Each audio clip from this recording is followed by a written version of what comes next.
Tonight, we travel back into the world's most forgotten history. Close your eyes. Relax. And drift slowly into the past. Welcome to another quiet journey through history, where there is no need to hurry, no need to remember every name, and no need to keep track of every passing year. Tonight, we are going somewhere warm and dry. Somewhere the days begin before sunrise. Somewhere a wide and gentle river moves through the desert. Somewhere people wake from simple beds, step onto cool floors, and begin another ordinary day. Tonight, we travel into the ancient world. We travel to Egypt. Not to the grand halls of kings. Not to the great ceremonies. Not to moments written about for centuries. Instead, we move quietly away from the places where rulers are remembered. We follow the dusty paths. We pass the mud brick walls. We listen to the soft sound of sandals against packed earth. And little by little, we come closer to the ordinary people who spent their lives beside the Nile. Tonight, history becomes calm, quiet, and sleepy. And among the many lives of ancient Egypt, we will spend time with one of the most important, and perhaps one of the most easily forgotten.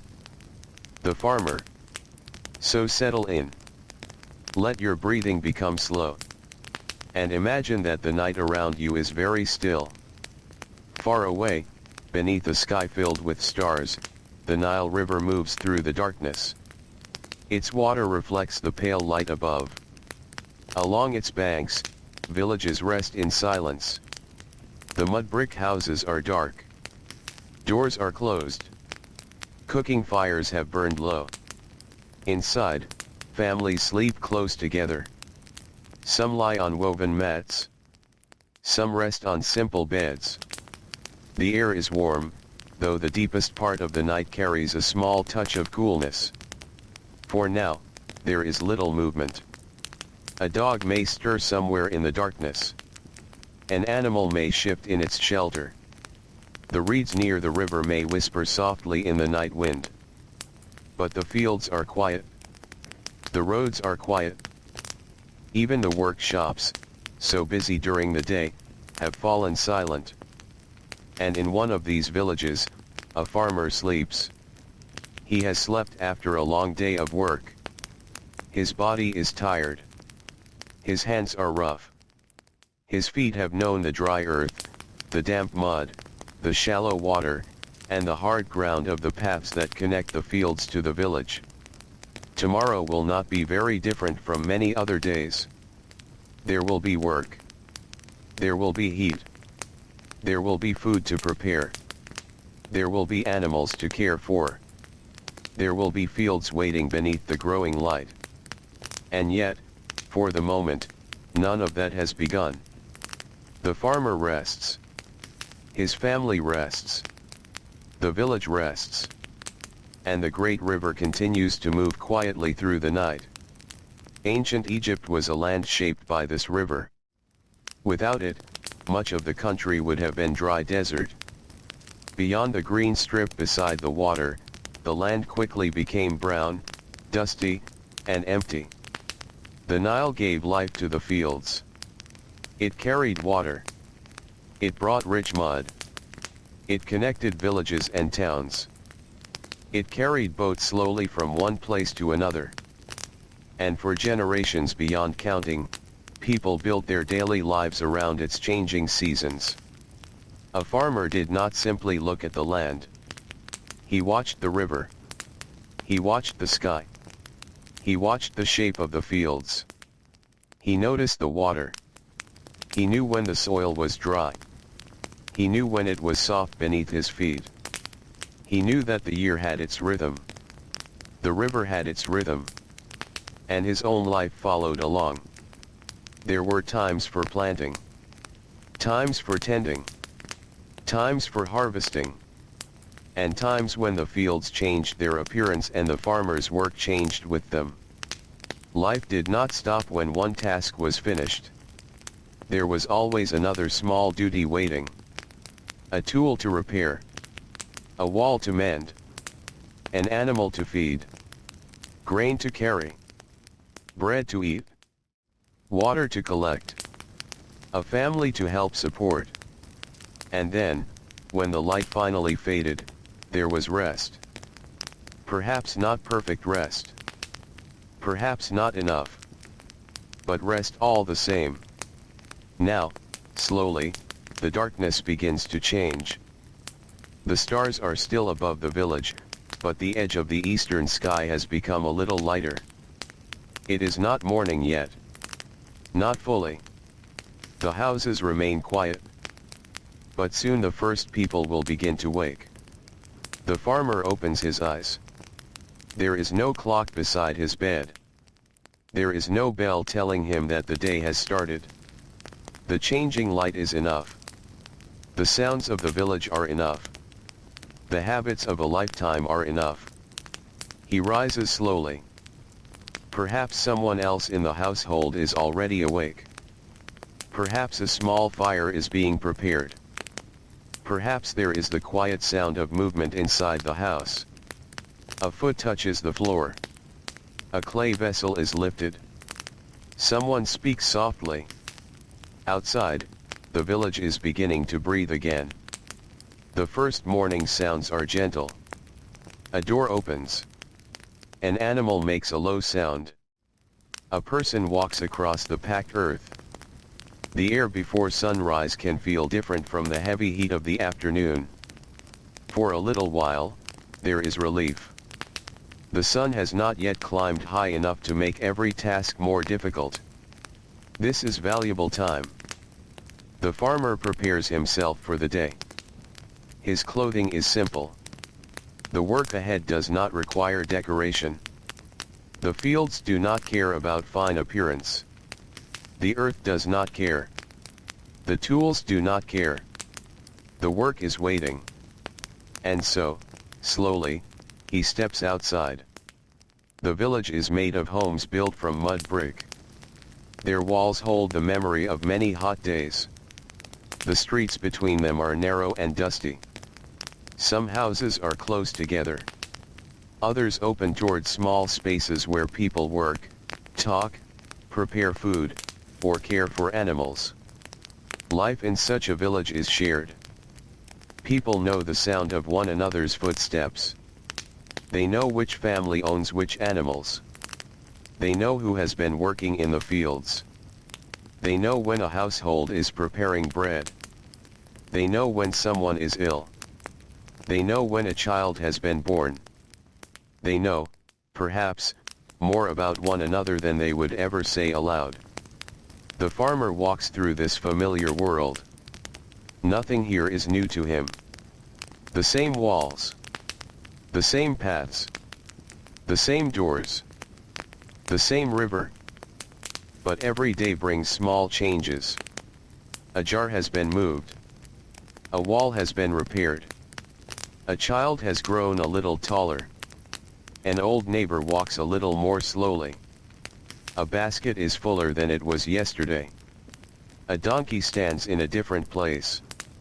Life changes in these small ways. And the farmer notices some of them without thinking.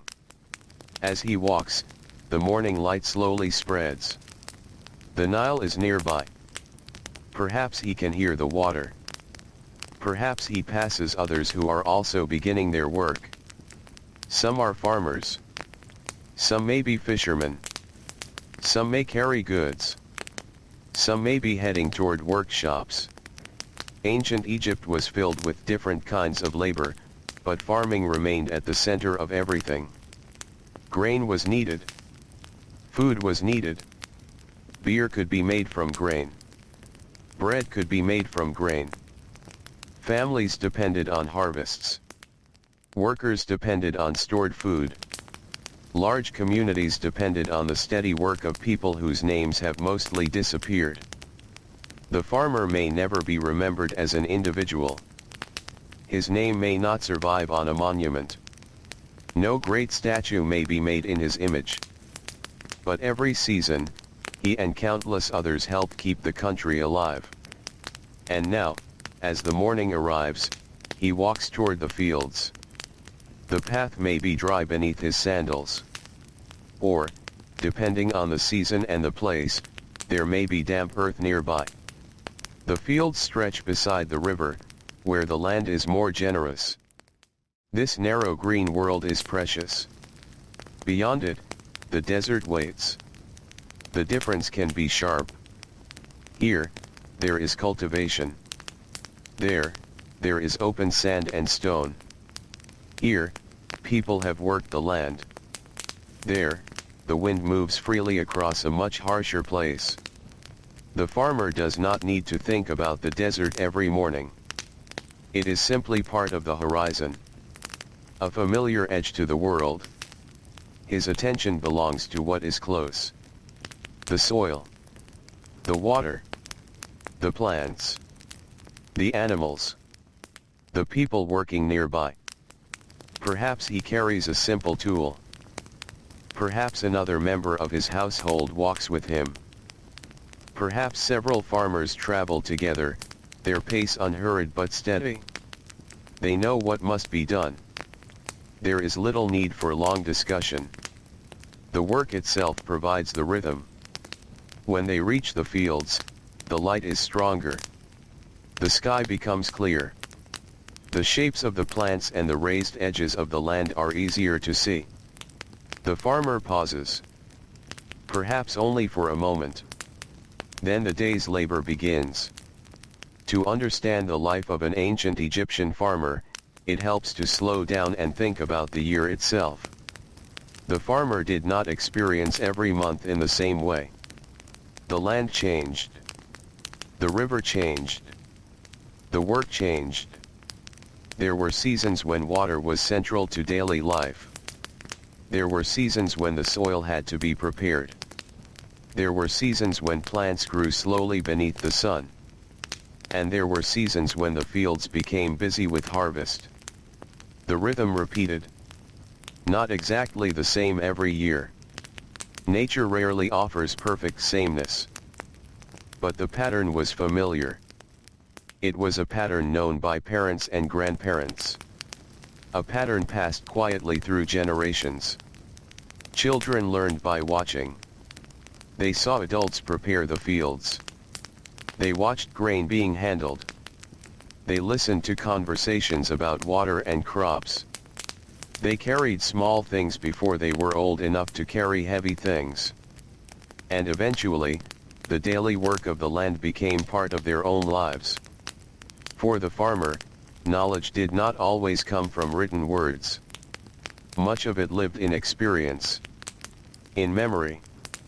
In observation. In the feel of soil pressed between the fingers. In the appearance of the sky. In the height of the water. In the shape of a growing plant. A farmer might not have spoken about these things in grand language. There was no need. The knowledge was practical. It lived inside the routine of each day. And so, in the early hours, the farmer begins one task. Perhaps the soil needs attention. Perhaps water must be guided. Perhaps the field is being prepared for planting. The work can be repetitive. That is part of its nature. A tool moves through the earth. A person bends. Straightens. Walks a few steps. Bends again. The same motion returns. Again. And again. The sun rises higher. The shadows grow shorter. The warmth begins to settle over the land. There is no sudden change. The heat simply arrives little by little. At first, it is only noticeable. Then it becomes difficult to ignore. By the middle of the day, the farmer's body knows the difference. Sweat appears. Muscles become heavy. The simple act of moving across the field takes more effort. But the work continues. There are pauses. There must be. A person cannot bend and lift without rest. Perhaps the farmer sits for a short time. Perhaps he drinks. Perhaps he shares food with others. A simple meal may be enough. Bread is important. It is ordinary, familiar, and filling. The smell of baking bread belongs deeply to the daily life of ancient Egypt. In the morning, inside homes and workspaces, grain could be ground. Dough could be prepared. Ovens could be heated. The process took time. Food did not simply appear. Someone worked for it. Someone carried the grain.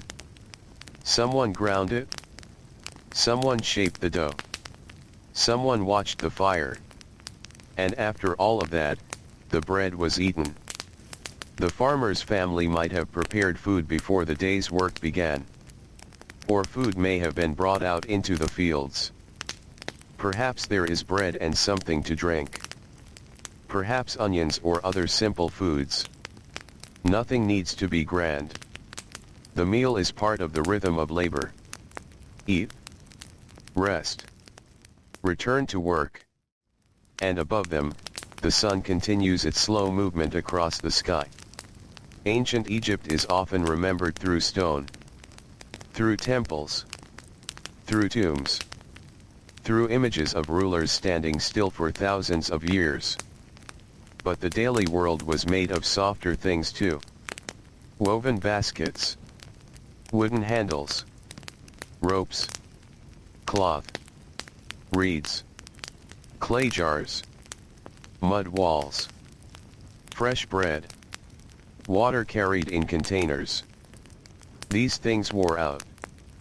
They broke. They disappeared. And because they disappeared, the ordinary world can sometimes feel harder to imagine. But it was there. Everywhere.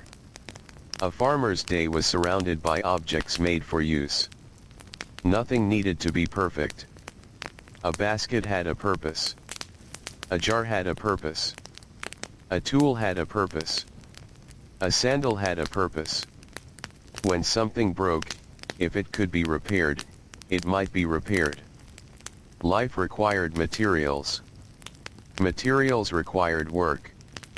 And work filled the hours. As the farmer labors, he is not alone in the landscape. Other people are moving through the day. Along the river, fishermen may be preparing their nets. Their boats rest on the water or near the bank. They know the river in a different way. Where the farmer watches the soil, the fisherman watches the water. He notices movement beneath the surface. He knows the habits of fish. He understands his boat, his nets, and the changing condition of the river. His work can also be slow. There are moments of waiting. Moments when little happens. A boat drifts.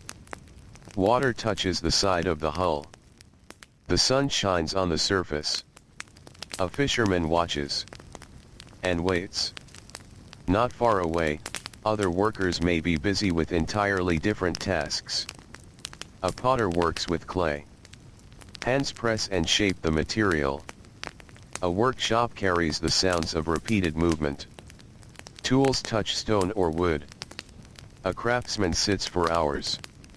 A scribe bends over his work. A servant carries water. A merchant thinks about goods. A builder lifts and measures.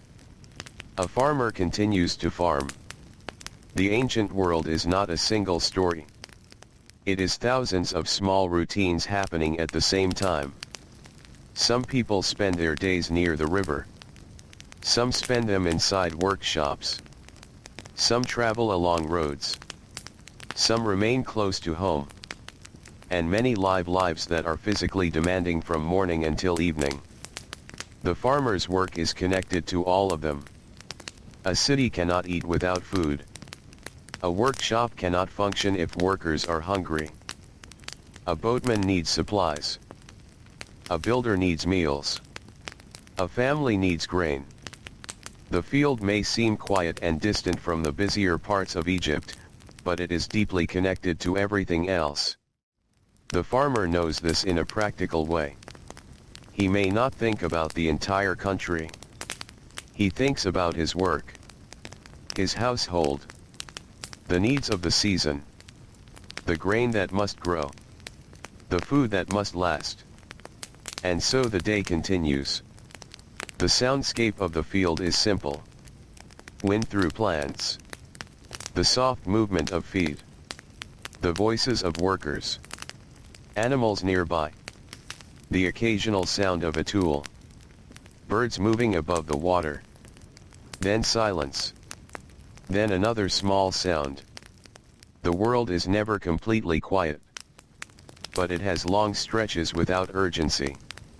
The farmer works at the pace of the task. The field does not ask him to rush for no reason. Some things simply take time. A seed cannot be persuaded to grow faster by speaking to it. Water moves according to the land. The sun rises and sets without changing its path for anyone. And so the farmer lives with time in a very direct way. The year passes through the body. The seasons can be felt. The hottest part of the day can be felt. The coming evening can be seen. A person's schedule is shaped by light and darkness. When morning comes, work begins. When the sun becomes too heavy, there may be moments of rest. When evening approaches, the body begins to feel what it has done. This kind of life can be exhausting. There is no need to pretend otherwise. Farming requires strength. Hands become worn. Backs become sore. Feet become tired. The heat can be difficult. Illness can interrupt work. Injuries can make ordinary tasks harder. A farmer's life is close to the physical limits of the body. Yet routine continues because it must. When one day is difficult, another day still waits. And perhaps this is one reason the quiet hours are so valuable. The early morning. The brief shade. The moment of eating. The return home at the end of the day. The farmer does not live only in the field. Eventually, the work will lead him back toward the village. But before that time comes, there is still much of the day left. The sun continues to climb. The farmer continues to move. Perhaps the task now involves water. Irrigation requires attention. Water must be brought or guided where it is needed. The relationship between people and the Nile is not simply one of looking at the river with admiration. The river is useful. It is worked with. Its water must be understood. Its changing levels matter. For farmers, water is part of the daily conversation between land and labor. The rich soil left behind by the river has helped make cultivation possible. But the farmer's work is not removed by the generosity of nature. The earth still needs human hands. Fields must be prepared. Seeds must be planted. Crops must be tended. Harvests must be gathered. Grain must be processed and stored. The work changes shape, but it does not disappear. Imagine, for a moment, the farmer standing at the edge of the field. The river is somewhere nearby. The sky is open above him. There are no walls around the horizon in the way there might be inside a crowded town. There is space. There is light. There is heat. His clothing moves slightly in the warm air. His skin carries dust. His hands know the feeling of the day's work. For a few seconds, perhaps, he simply stands. Not because he is thinking about history. Not because he knows that thousands of years later, someone might try to imagine his life. He simply pauses because human beings pause. Then he returns to what needs to be done. This is the forgotten history of ordinary life. Not one great event, but thousands of repeated mornings. Thousands of meals. Thousands of walks between home and work. Thousands of hands reaching for familiar tools. The ancient Egyptian farmer may seem distant from us because of the years between his world and ours. But his day is built from things that are simple to understand.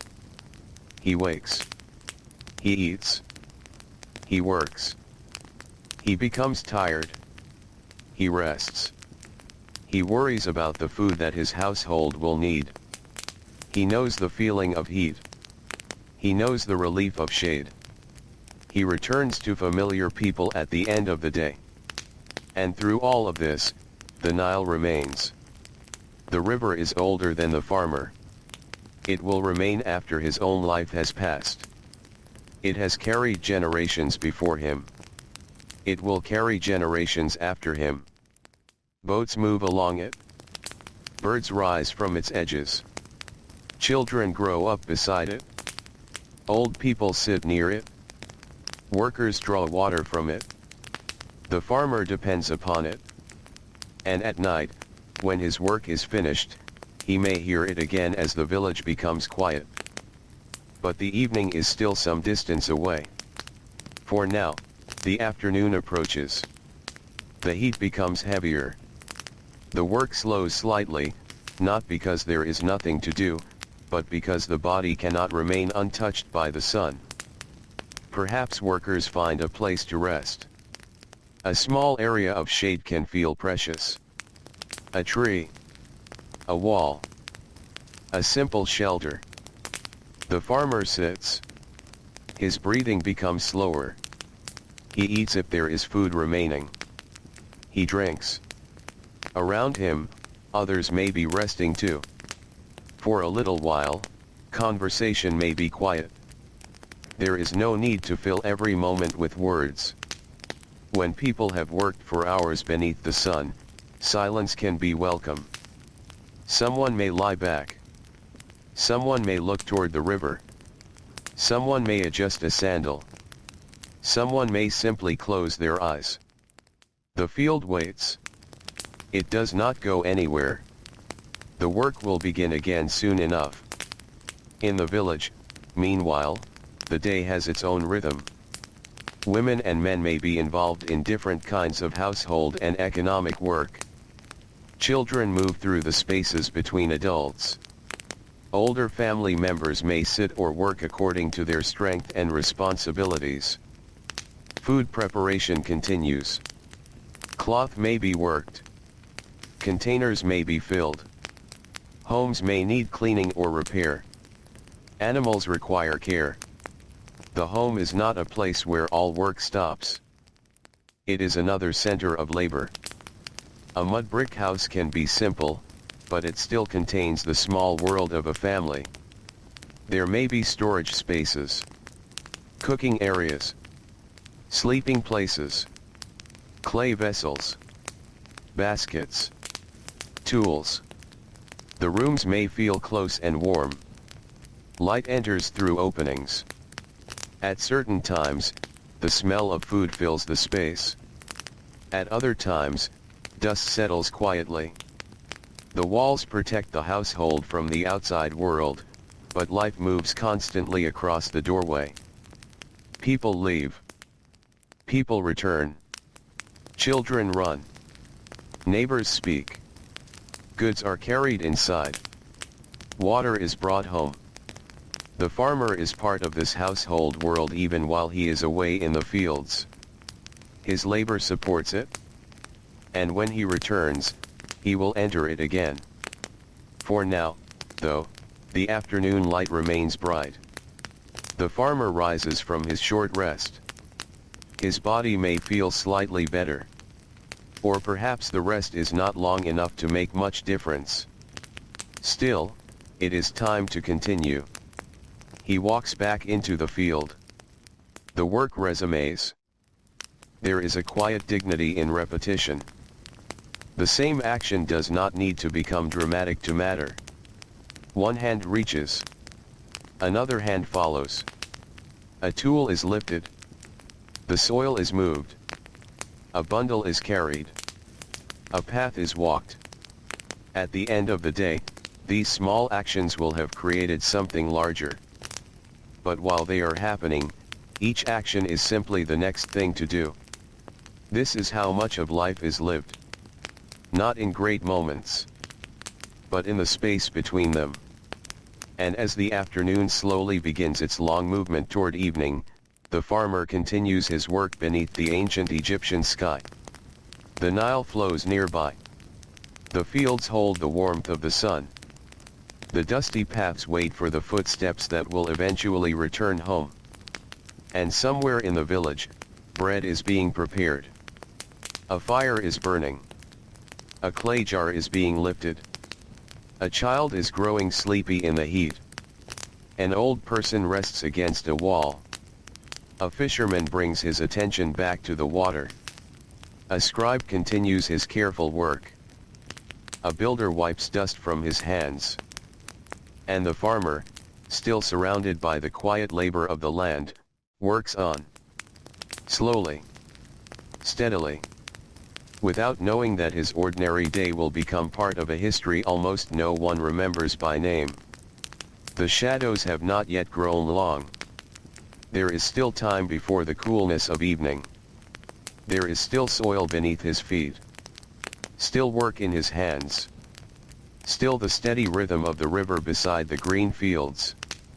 And little by little, without hurry, the long day continues.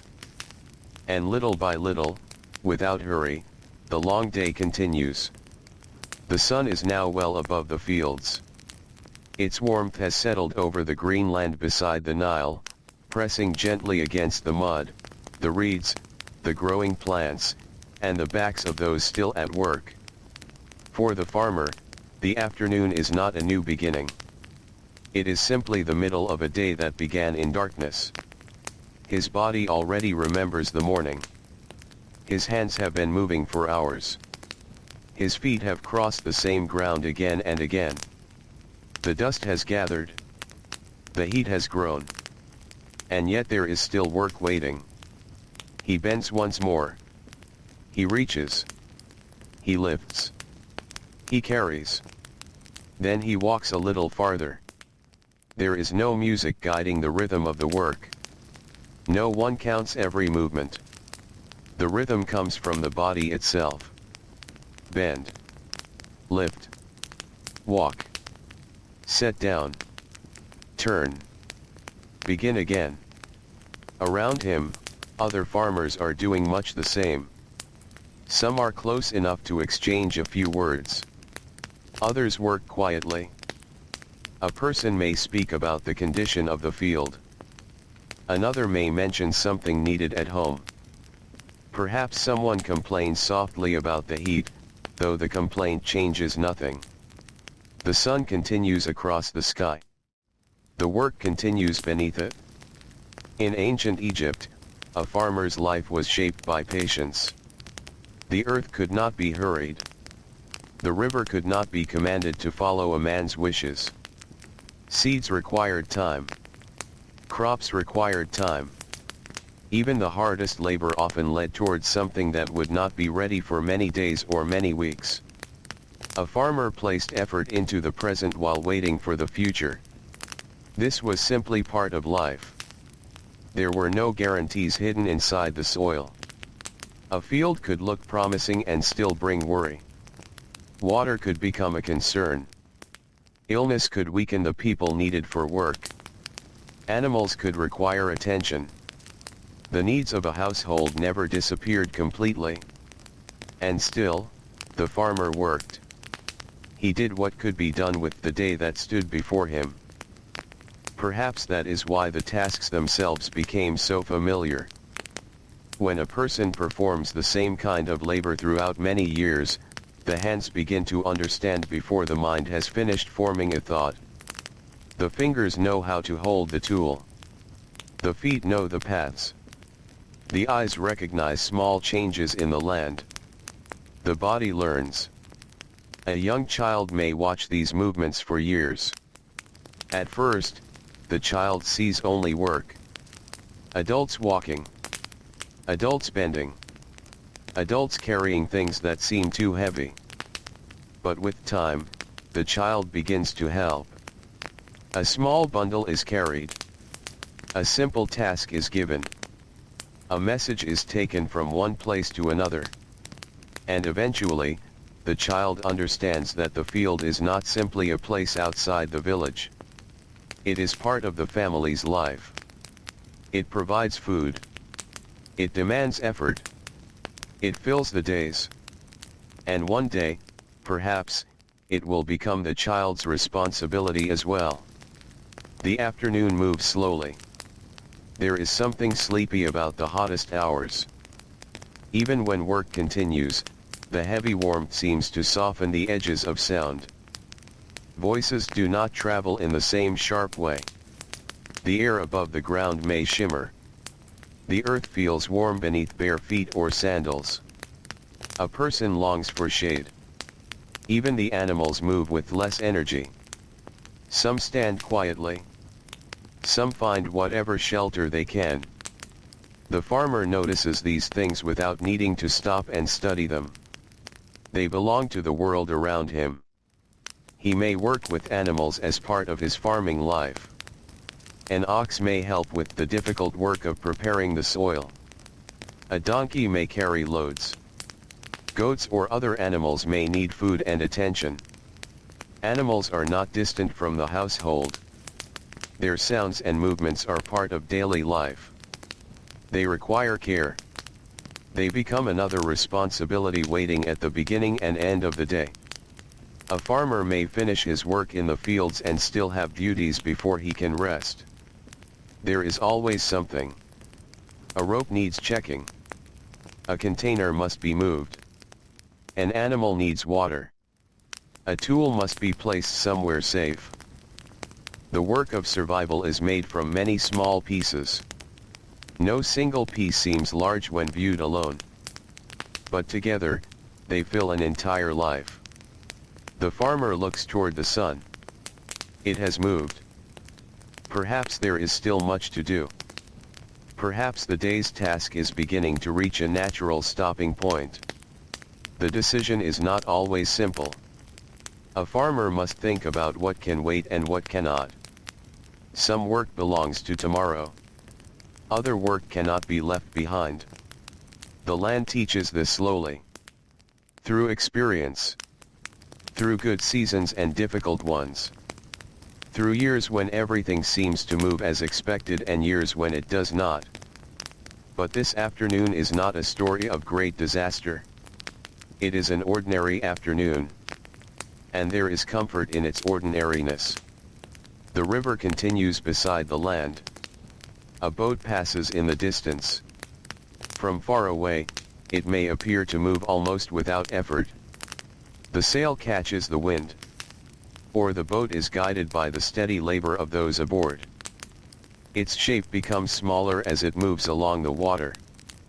The farmer may glance at it, then return to his work. Boats bring other parts of Egypt closer together. They carry people and goods. They carry food. They carry materials. They connect settlements along the river. For a farmer standing in a field, the river is both familiar and endlessly changing. Its surface never remains exactly the same. Light touches it differently in the morning and evening. The wind creates small movements. Birds land and rise. Boats appear. Then disappear. And all the while, the water continues.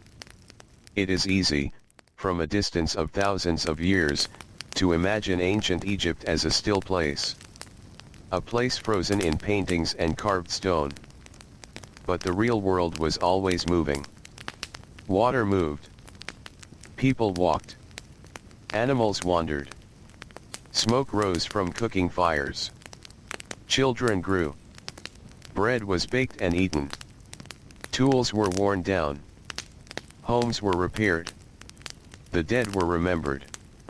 The living continued with their work. The farmer is part of that movement.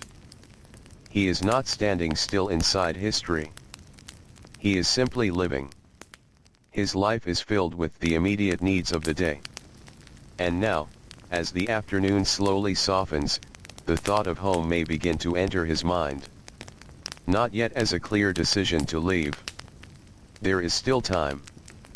But the body knows.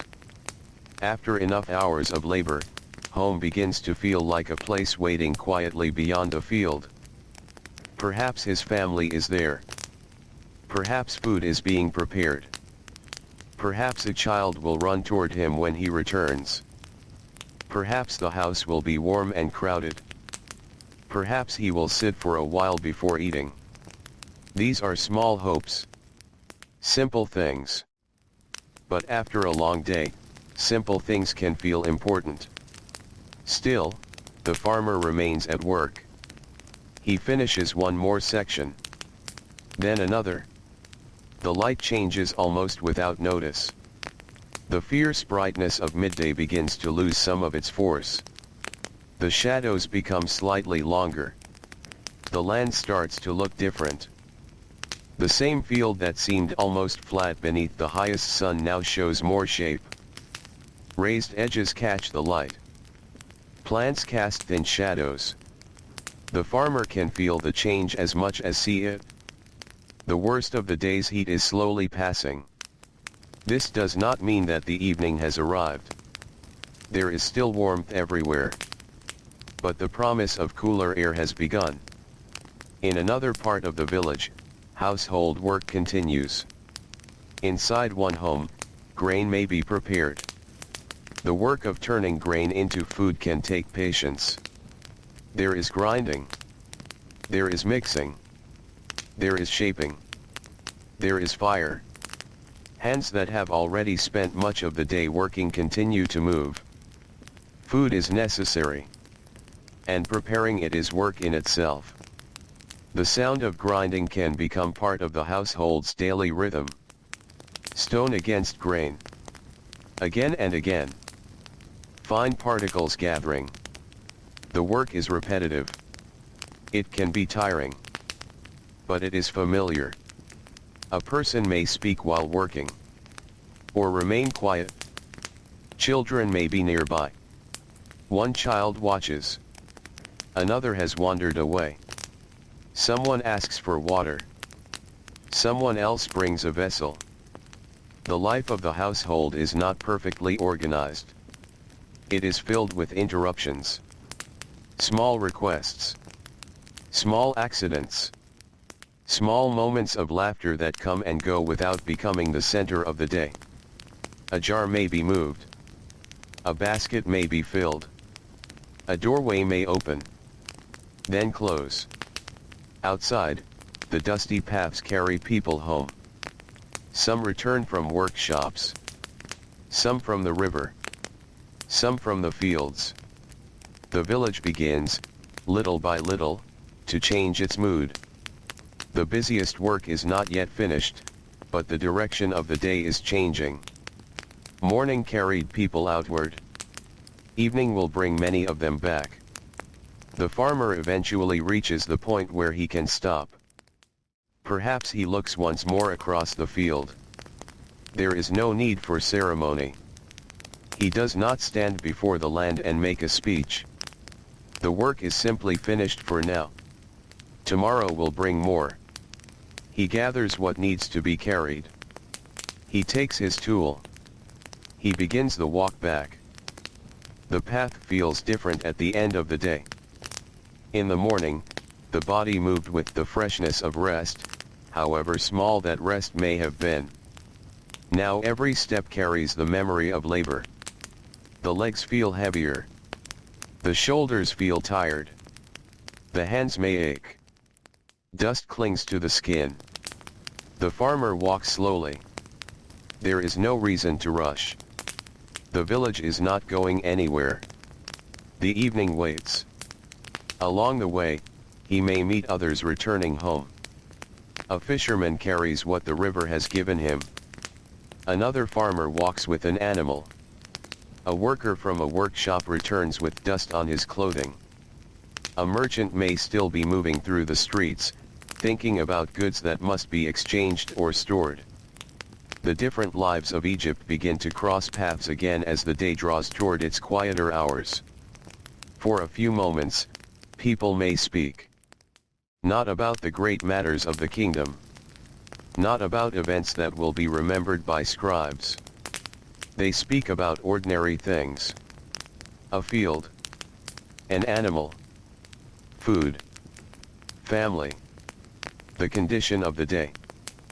Then they continue walking. The farmer approaches the familiar mud brick homes. The smell of cooking may already be in the air. Smoke rises gently. A small fire burns. The village, which seemed almost still in the deepest part of the afternoon, has found a different kind of activity. People are returning. Meals are being prepared. Animals are being settled. Children are moving through the open spaces. The farmer reaches his home. Perhaps the doorway is low and familiar. Perhaps he has passed through it thousands of times. He steps inside. The light is softer here. The brightness of the field is left behind. His eyes adjust. Someone may greet him. A child may look up. There may be questions. Or perhaps there is only the quiet recognition that he has returned. After a long day, words are not always necessary. The farmer sets down what he carries. He may wash away some of the dust if water is available for it. He sits. For a few moments, he does nothing. This may be one of the most peaceful parts of the entire day. To sit after standing. To rest after walking. To allow the muscles to become still. The home is not silent. There are people nearby. There are sounds. But the farmer has returned to a place where the labor of the field no longer surrounds him. For now, the earth can wait. Food becomes the center of attention. Bread is shared. Perhaps there are vegetables. Perhaps fish has been brought from the river. The meal depends upon the household, the season, the work, and what is available. It may not be a large meal. But hunger gives simple food its importance. The farmer eats slowly. His body needs the food. The others eat as well. The family shares the same space, though not every person has experienced the same day. One person has worked in the fields. Another has spent hours preparing food. Another has cared for children. Another has carried water. Another has been in a workshop. And now their separate routines come together around the evening meal. The light outside continues to fade. The sky changes. The hottest colors soften. The distant desert begins to lose its sharpness. The river reflects the changing sky. Birds find places to rest. Boats become fewer. The village slowly prepares for night. But before sleep, there are still duties. A home must be settled. Animals may need checking.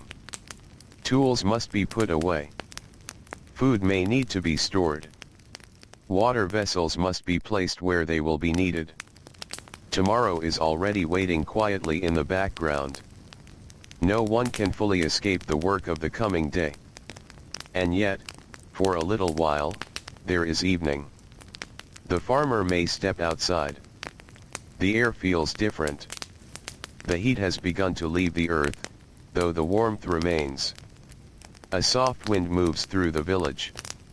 After the long hours beneath the sun, even a small breeze can feel gentle and welcome. He may sit near the entrance of the home. Others do the same. The village does not become silent all at once. There are still voices. Someone calls to another person. An animal makes a sound. A child resists sleep for a little longer. Somewhere, a door closes. Somewhere else, a cooking fire is being allowed to burn low. These sounds belong to evening. They do not demand attention. They simply exist. The farmer listens without trying to. His tiredness is deep now. It is not the sudden tiredness that comes from one difficult task. It is the slow wait of an entire day. His body has worked since morning. Tomorrow, it will work again. But for now, he sits. Perhaps he looks toward the darkening sky. The first stars may begin to appear. The ancient sky is wide. Without the bright lights of a later world, darkness arrives with greater fullness. One star appears. Then another. The river grows darker. The outlines of the homes become softer. The village begins to close itself for the night. Inside the house, sleeping spaces are prepared. There may be simple beds or mats. The arrangements depend on the household. People sleep near one another. The night air may feel close inside the rooms. In warmer times, sleeping arrangements may take advantage of whatever air can be found. There is no perfect comfort. The farmer's life is not filled with luxury. But tiredness itself can make a simple resting place feel enough. Before lying down, there may be a final conversation. A few quiet words. Perhaps talk of tomorrow. Perhaps a small concern about the field. Perhaps nothing important at all. Then the words become fewer. The family settles. The farmer lies down. His body is still warm from the day. His hands are no longer holding tools. His feet are no longer walking. For the first time since morning, he does not need to decide where to go next. The darkness surrounds the home. Outside, the village grows quieter. The Nile continues moving. It does not sleep. It has carried the light of the day away. Now it carries the darkness beneath the stars. The farmer closes his eyes. Perhaps he thinks about tomorrow. Perhaps he thinks about nothing clearly. Sleep has a way of loosening the day's thoughts. The field begins to disappear from the mind. The heat. The dust. The repeated movements. They fade into the heaviness of rest. For a while, the farmer sleeps. And while he sleeps,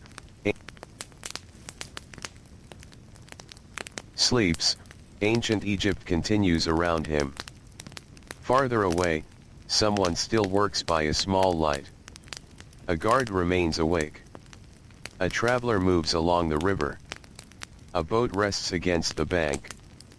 In another house, a baby wakes and cries before becoming quiet again. An animal shifts in the darkness. The night is not empty. It is simply slower. The farmer does not see any of it. His day is over. But the year itself is still moving. And in the days ahead, the nature of his work will change with the seasons. The fields will not always look the same. The river will not always stand at the same level. There will be times when water becomes the center of attention. There will be times when the land must be prepared. There will be the patient waiting for growing things. And eventually, there will be harvest. But the future does not arrive all at once. It comes one morning at a time. One walk at a time. One meal. One field. One night of sleep before another day begins. And so, beneath the stars, the farmer rests beside the Nile. The mud brick walls hold the warmth of the day. The cooking fires have grown dim. The village has become quiet. The dusty paths are empty now. The workshops are still. The fishermen have returned from the water. The merchants have put away their goods. The builders have rested their hands. The scribes have set down their tools. And the farmers sleep. For now, the fields belong to the darkness. The plants stand quietly. The water waits. The soft night wind moves through the reeds. Nothing asks the farmer to rise. Nothing asks him to carry another bundle. Nothing asks him to walk another path. For these few hours, there is only rest. But slowly, somewhere beyond the dark horizon, another morning is already beginning its patient approach. The stars will fade. The air will change. A door will open. A fire will be prepared. And once again, the farmer will rise into the ancient light, carrying with him the quiet knowledge of another day of work beside the Nile. And once again, the farmer will rise into the ancient light, carrying with him the quiet knowledge of another day of work beside the Nile. For many mornings, life may continue in this familiar way. The darkness slowly fades. The first pale light touches the edge of the sky. Inside the mud brick home, someone wakes. Then another. The stillness of the night begins to loosen. A body turns on a sleeping mat. A hand reaches for a simple garment. Feet touch the floor. Somewhere nearby, a door opens into the cool air before sunrise. The farmer rises. His body is never completely free from the memory of yesterday's work. There is a tiredness that belongs to a life of labor. His hands remain rough. His shoulders know the weight of carried baskets and tools. His feet know every kind of ground around the village. Dry earth. Damp mud. Hard-packed paths. The soft edge of the riverbank. But another morning has arrived. And so he begins again. For the ancient Egyptian farmer, the days were connected to one another like the quiet movement of water. One day flowed into the next. One season slowly became another. There was no sharp line separating every part of life. The farmer did not wake each morning to a completely new world. Instead, he returned to familiar duties. The same home. The same family. The same fields. The same river. And yet, beneath this repetition, the year itself was always changing. The Nile did not remain the same forever. The land did not remain the same. The fields that once held growing plants could later be prepared for something new. The dry paths could change with water and mud. The appearance of the riverbank could slowly shift. And so, while the farmer lived through many ordinary days, he also lived inside a larger rhythm. The rhythm of the Nile. For generations, the river shaped the farming year. Its waters were not simply a pleasant part of the landscape. They were deeply connected to survival. The river brought water to a land surrounded by desert. It left behind rich soil. It helped create the narrow green world where crops could grow. The farmer understood this not as an abstract idea, but through experience. He watched. He waited. He worked according to the season. And when the time of the Nile's rising came closer, the whole landscape could begin to feel different. At first, the changes might be small. A person who spent every day near the water could notice things that others might not. The river looked different. The water behaved differently. The familiar edges of the bank slowly changed. For the farmer, this was part of the yearly pattern. The river had its own long breath. It expanded. It covered parts of the land. It left behind the dark, rich mud that would later help support new growth. The arrival of the flood was not a single quiet moment that passed unnoticed. It affected the rhythm of work. Fields that had once been dry could become covered with water. The familiar shapes of the land changed. Paths disappeared beneath shallow water. The world around the village could look softer and wider. For a farmer, this was a time to pay attention. The field that he had walked across might no longer be a field in the same way. The boundaries could be hidden. The earth beneath the water was waiting. The future harvest was still far away. But the cycle had already begun to turn. Imagine the farmer standing near the edge of the water during one of these changing days. The morning is quiet. The sun has not yet become too hot. The village behind him is beginning to wake. Before him, the water stretches across land that was once dry enough to walk upon. The surface moves gently. Reeds stand where they can. The reflected sky trembles in the small ripples. The farmer watches. He does not need to speak. His father may have watched the same water. His grandfather may have done the same. The river has been part of family memory for longer than anyone can easily remember. The people change. The houses are repaired and rebuilt. Children become adults. Adults become old. But the river continues through the generations. During the flooding season, the work of the fields changes.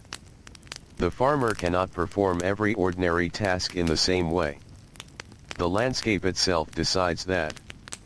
Some farming work pauses. Other kinds of labor take its place. There may be repairs to make. Tools may need attention. Homes may need work. Walls of mud brick do not repair themselves. The heat, wind, and passage of time leave their marks. A crack may need filling. A damaged area may need fresh material. A roof may need attention. The farmer knows his home as well as he knows his field. He knows where the walls feel solid. He knows where the dust gathers. He knows which doorway sticks or where a mat has become worn. During periods when the fields require less of his daily attention, these other tasks become part of life. There is always something waiting. A household can never remain completely still. Water must still be collected. Food must still be prepared. Children must still be cared for. Animals still need attention. Clothing still wears down. Containers break. Ropes fray. Tools become loose.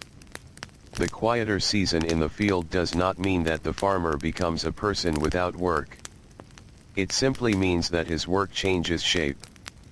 Some men may also be called upon for labor beyond their own fields. Ancient Egypt depended on the labor of many people for projects that required large numbers of workers. Canals needed attention. Structures needed building or repair. Materials had to be moved. The country was filled with different forms of physical work. A farmer could, at certain times, find himself carrying out duties that took him away from his usual routine. And so the year could bring him into contact with places and people beyond his familiar fields. Perhaps he travels along a dusty road. Perhaps he works beside men from other villages. Perhaps he spends a period of time helping move materials. The details of each person's life were not identical. But labor connected many parts of society. A man who spent much of the year with soil beneath his feet might, at another time, stand beside a canal or a building site. There, too, the rhythm was physical. Lift. Carry. Place. Rest. Begin again. The sun rose over every kind of worker. The heat reached the farmer, the builder, the fisherman, and the servant alike. Each person knew something about tired muscles and the relief of evening. The farmer's life was therefore not completely limited to one small field, even though the field remained central to his existence. The Nile connected places. Boats moved along it. Goods traveled. People traveled. News moved slowly from one settlement to another. A farmer might hear about distant events through passing words rather than written messages. Someone arrives from another place. A boatman speaks.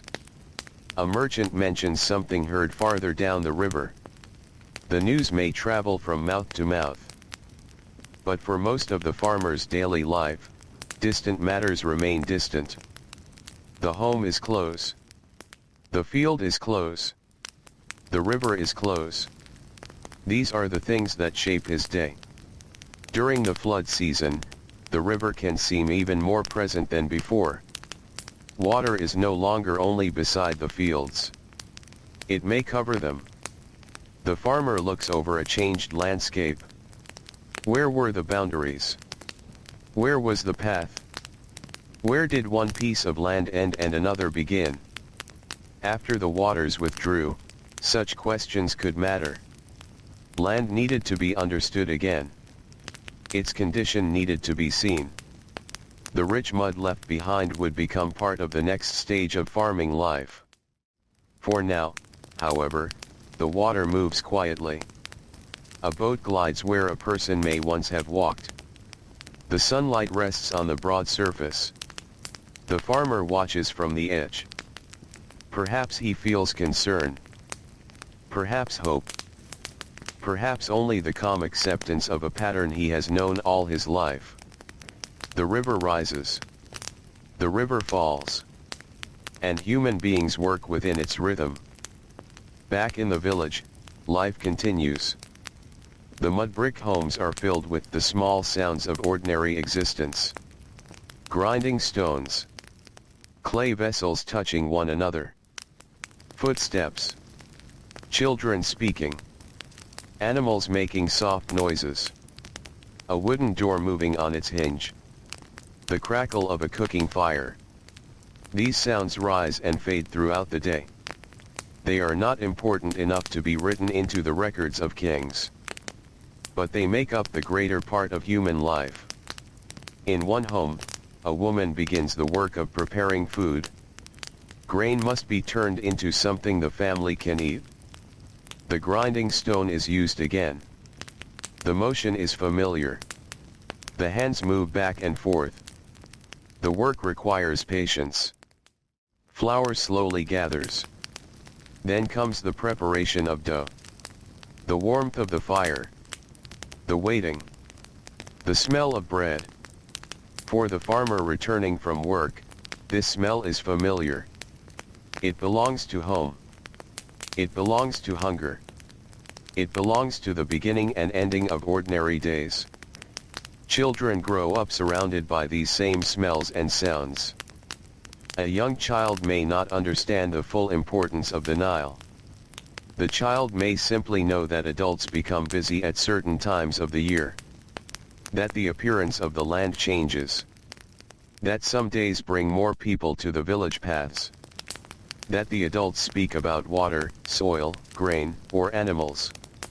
The larger pattern enters a child's life through small observations. A basket is heavier than expected. A parent returns tired.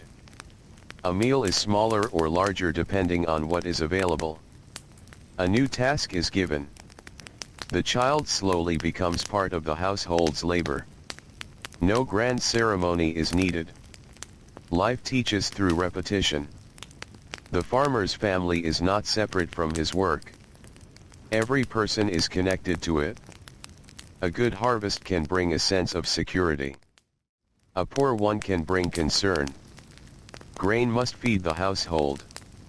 Some of it may be stored. Some may be needed for other obligations.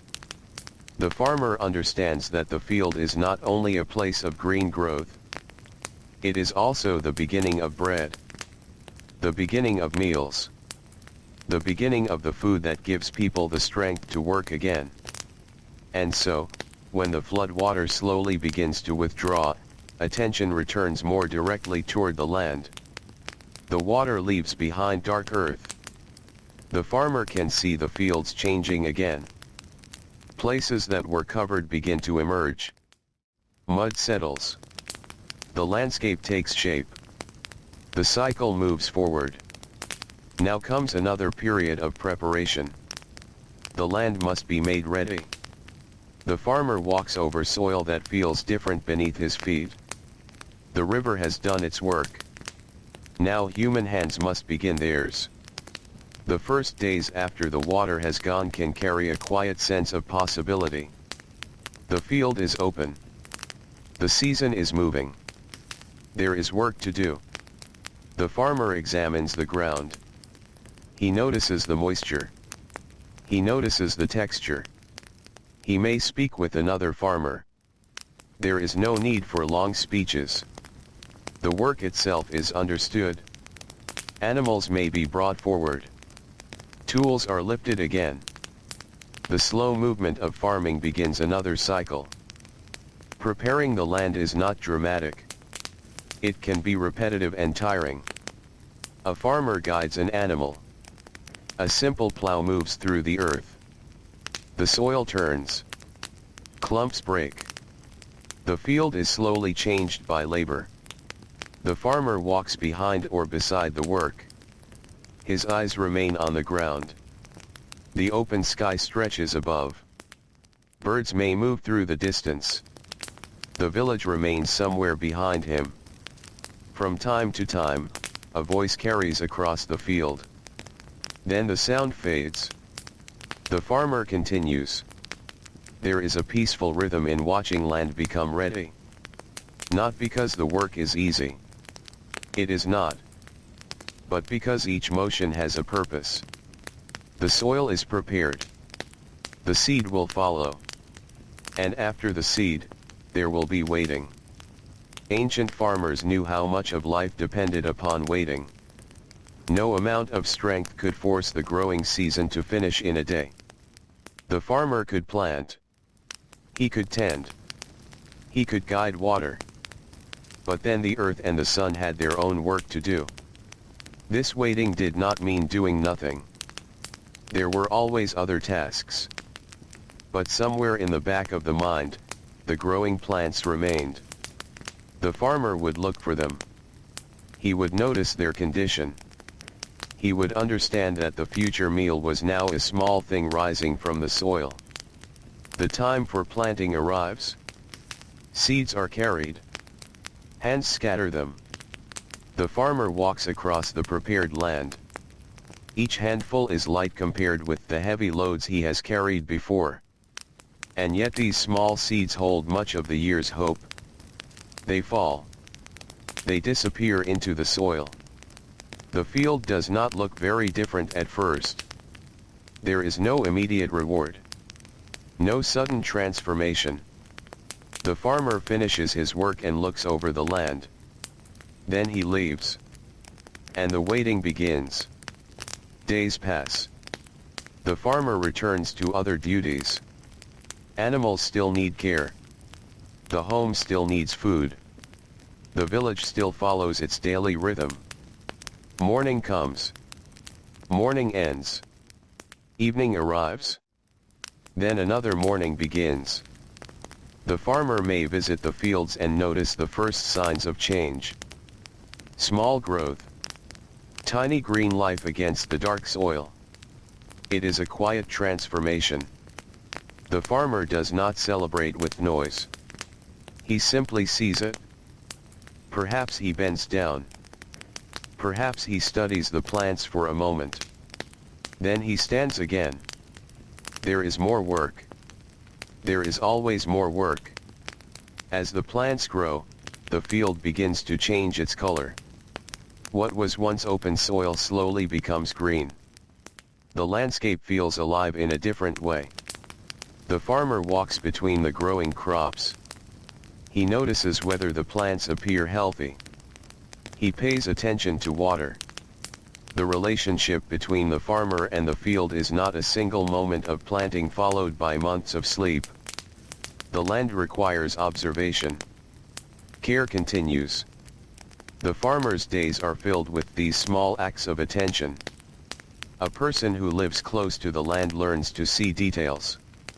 A change in color. A plant growing poorly. The condition of the soil. The movement of water. These things can matter. And while the farmer watches the fields, other people continue with their own routines. Along the river, fishermen still work. They rise early. They prepare boats and nets. The river that nourishes the farmer's land also provides food in other ways. A fisherman sits in a boat. The water touches the sides with a soft, repeated sound. His movements are careful. Sometimes his work requires patience. There are moments when he simply waits. The farmer may see him from the bank. Their lives are different, but both depend on the natural world around them. Both understand routine. Both know that a day's work may involve long stretches of repeated action. Farther away, merchants travel with goods. Some goods come from farms. Some from workshops. Some from distant places. Markets and exchanges connect people who may never meet the farmer in person. But somewhere behind many transactions is the labor of the field. Grain, flax, food, materials grown from the soil. The farmer may not think about every place his work eventually reaches. He thinks about what is directly before him. The growing plants, the household, the coming meal. This is enough to fill the mind. Evening continues to provide the soft ending to each day. After working among the fields, the farmer returns home. The path is familiar. He could almost walk parts of it without looking. He notices the changing light. The sun lowers. The shadows lengthen. The air begins to soften. At home, the evening meal is prepared. The family gathers. A day of separate tasks becomes one shared moment. People eat. They speak. Perhaps they mention something that happened. Perhaps they talk about tomorrow. Perhaps tiredness makes everyone quiet. Then the light fades. The fire grows low. The village slowly settles. For the farmer, sleep is not an escape from life. It is part of the cycle that makes the next day possible. He lies down because tomorrow will require him again. His hands will once more hold tools. His feet will return to the earth. His eyes will look toward the river and the fields. The body rests so that labor can begin again. Night after night, the same pattern continues. And as the season moves forward, the crops continue to grow. They become taller. The green land begins to carry the shape of the coming harvest. The farmer sees the change slowly. He does not wake one morning to discover a completely different field. Growth happens little by little. One day adds itself to another. The sun rises. The plants take in the light. Water reaches the soil. The wind moves through the growing stalks. And the farmer watches. There is something deeply quiet about this period of the year. The hardest preparation may be behind him for the moment. The great work of harvest has not yet arrived. Between these two periods is a slower kind of attention. The crops grow. The farmer tends. The days pass. But even during quieter periods, the body still works. A farmer may repair a tool. He may help another member of the household. He may carry water. He may attend to animals. He may walk to a neighboring field. He may spend time helping with work that does not immediately appear to belong to farming but is necessary for the household. The ordinary day is made from many duties. Some are expected. Others arrive unexpectedly. A child may become sick with a common illness. An older family member may need help. A roof may need repair after weather and time have weakened it. An animal may wander. A jar may break. The household adapts. The farmer is not only a worker in the field. He is also a member of a family and village. When the day is finished, he carries these other responsibilities home with him. The evening conversations may be simple. Perhaps the family sits close together.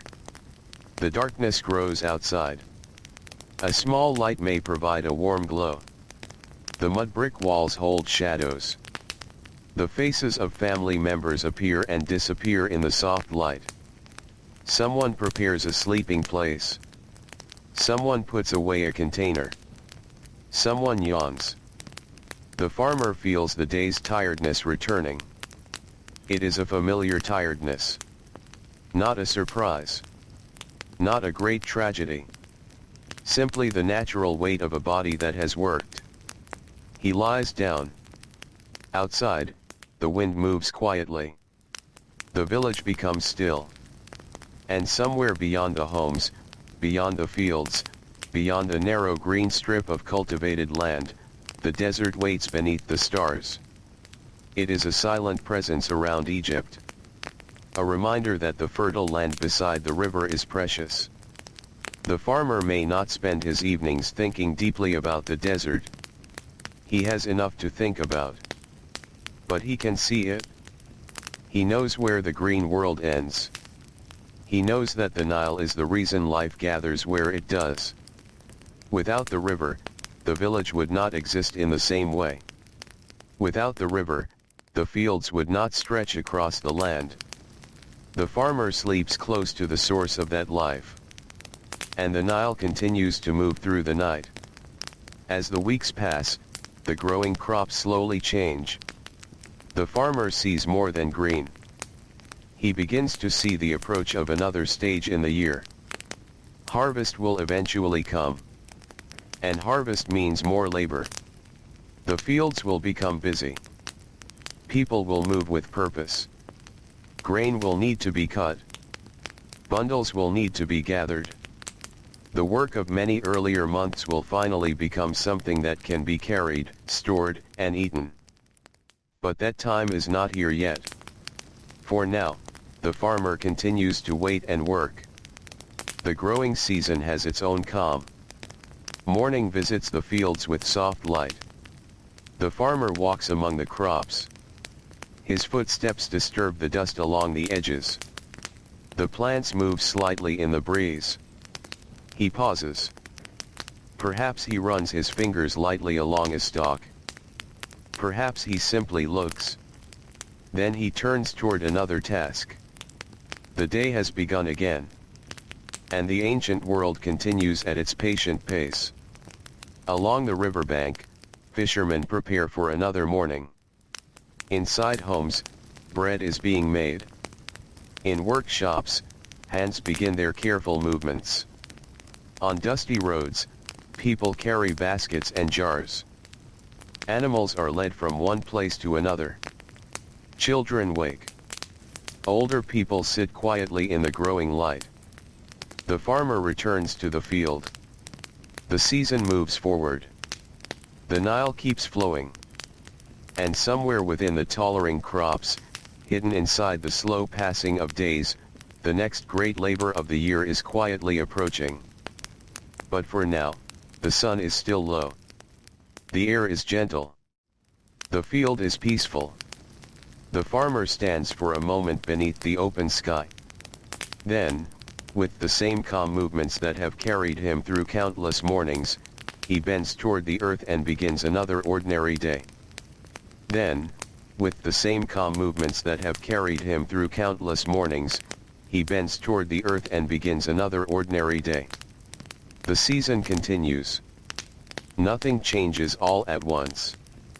The farmer does not wake one morning and find that the year has suddenly moved into a different world. Instead, he notices small things. The air may feel slightly different. The plants may stand a little taller. The color of the fields may slowly begin to change. A path that seemed ordinary only a few weeks before now passes beside crops that have grown higher.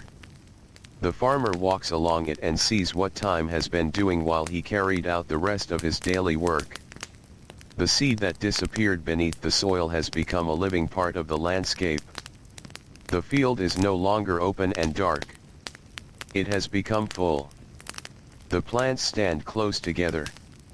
When the wind moves through them, they answer with a soft rustling sound.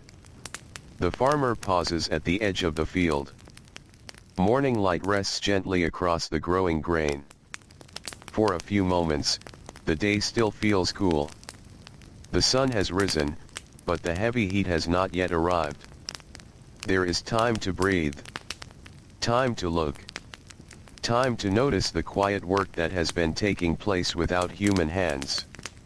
The plants have grown through many mornings and many nights. They have stood beneath the sun. They have felt the wind.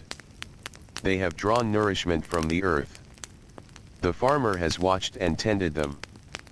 But now there is little he can do to hurry the next stage. So he waits. Waiting is part of farming.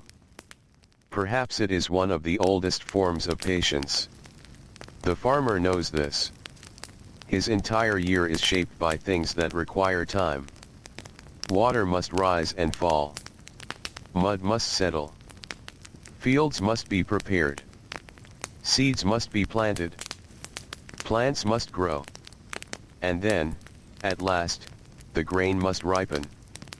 The farmer walks slowly between the fields. He may be carrying a tool. He may have come only to inspect the crops before moving on to another task. His eyes notice what another person might not. A patch that appears slightly different. A place where the plants stand more thinly. The condition of the soil along the edge. The direction of the water. This knowledge is not always spoken aloud. It has entered him through years of work. His body has become accustomed to the land. His eyes have learned its details. And the land itself has become part of his memory. Perhaps when he was young, he walked beside an older farmer. Perhaps he watched the same movements that he now performs. He may have carried small things. He may have been told to stay close. He may have stood beside the field and watched adults bend toward the earth. At that time, the work may have seemed endless. One day followed another. The adults always seemed to have something to do. Now he understands. The work was endless in its own quiet way. There was never a point when every task had disappeared. One task ended. Another took its place. The seasons changed the kind of work, but work remained. And yet, within this endless rhythm, there were moments when the farmer could see the result of his effort. The ripening field was one of those moments. Slowly, the green begins to change. The farmer notices it before the transformation is complete. The plants begin to carry the colors of maturity. The field that once looked fresh and young now moves toward the appearance of harvest. Golden tones begin to appear beneath the Egyptian sun. The light catches the tops of the grain. In the early morning and late afternoon, the entire field can seem softer, warmer, almost quiet enough to make a tired person stop walking. The farmer knows what is coming. Soon, there will be more hands in the field. The calm waiting will give way to another kind of labor. The grain must be gathered. And when that time comes, there will be little reason to waste the cool hours of the morning. Harvest is work. It is not a grand celebration that lasts only a few minutes. It is physical. Repeated. Slow. People bend. Hands cut. Bundles are gathered. The work continues across the field. The grain that grew patiently for months must now be collected before it is lost. For the farmer and his family, the harvest is deeply important. It represents food. It represents the result of the year's labor. It represents the work that must now be continued in a different form. Growing the grain was only one part of the story. Once harvested, it still had to be handled, moved, processed, stored, measured, and carefully watched. Nothing about food was simple once a person looked closely enough. A loaf of bread began long before the fire was lit. It began with water and soil, with seed, with labor, with sunlight, with months of waiting, and with the tired hands of people who might never be named in any great record. Now, as the grain ripens, the household begins to feel the approach of a busy time. Perhaps the farmer speaks about the field in the evening. Not in long speeches. Perhaps only a few words. The crop is nearly ready. More work will soon begin. Others understand. They have lived through this before. A child may listen without fully understanding. Another adult may already be thinking about the tools that will be needed. A basket may need repair. A blade may need attention. The household begins preparing in small ways. Nothing happens with a great announcement. One person notices something. Another performs a small task. The next morning, something else is done. Preparation quietly becomes part of the day's routine. Meanwhile, life beyond the field continues. The fishermen still go to the river. Their days are shaped by water in a different way. Before sunrise, a fisherman may prepare his boat.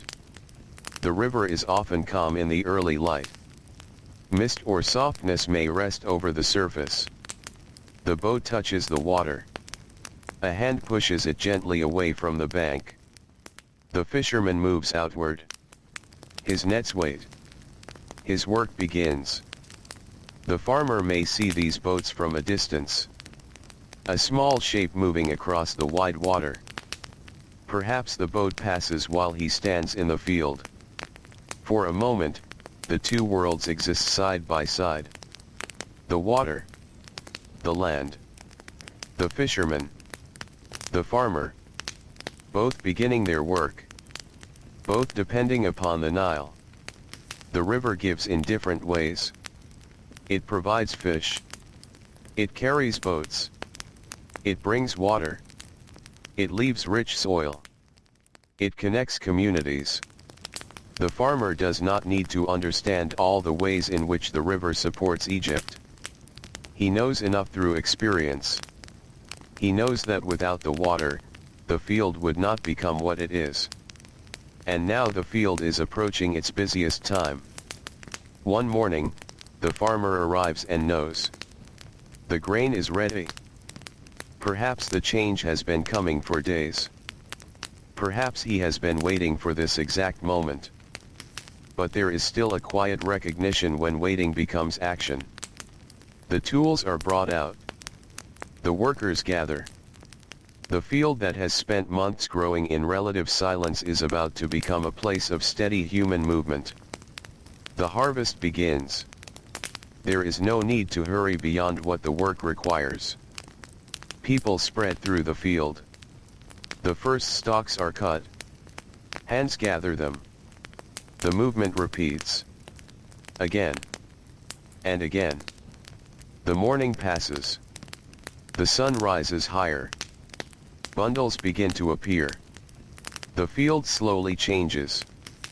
Where grain once stood tall, open spaces begin to form. The farmer bends. Straightens. Walks. Bends again. The motion is familiar. The body remembers. Even if harvest brings a different kind of work, it is still work shaped by repetition. There is comfort in knowing what the hands must do. A person does not need to invent each movement. The task itself guides the body. Cut. Gather. Carry.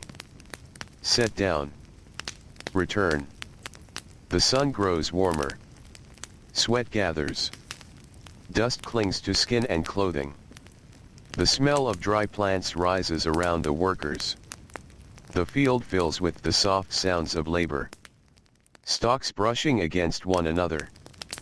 Footsteps. Quiet voices. Tools moving through grain. The occasional call from one worker to another. Nothing needs to be dramatic. The field is simply busy. And for the farmer, this is the time when months of waiting become something he can hold in his hands. A bundle of grain has weight. It can be carried. It can be seen. It can be counted. The future food of the household has become visible. Still, the farmer knows that the work is not over. Harvest creates new work. The bundles must be moved. There may be animals involved in carrying loads. Baskets are filled. Paths between field and village become busy. The farmer walks them again and again. The same dusty road that seemed almost empty during the growing season now carries grain. Each journey adds another small burden to the day. The body becomes tired. The shoulders feel the weight. The arms become sore. The feet continue. But the work has its own purpose. The grain must be brought where it can be handled. And so the movement continues. Field. Path. Storage place. Then back again. The morning becomes afternoon. The afternoon slowly moves toward evening. But harvest cannot always be finished in a single day. The farmer returns home knowing that more remains. Tomorrow, the field will still be waiting. The next morning, he will rise again. The work will continue until the necessary part is complete. In the evenings, the household may feel the harvest in everyone's tiredness. The farmer sits. Others sit. Hands rest for a while. Food is eaten.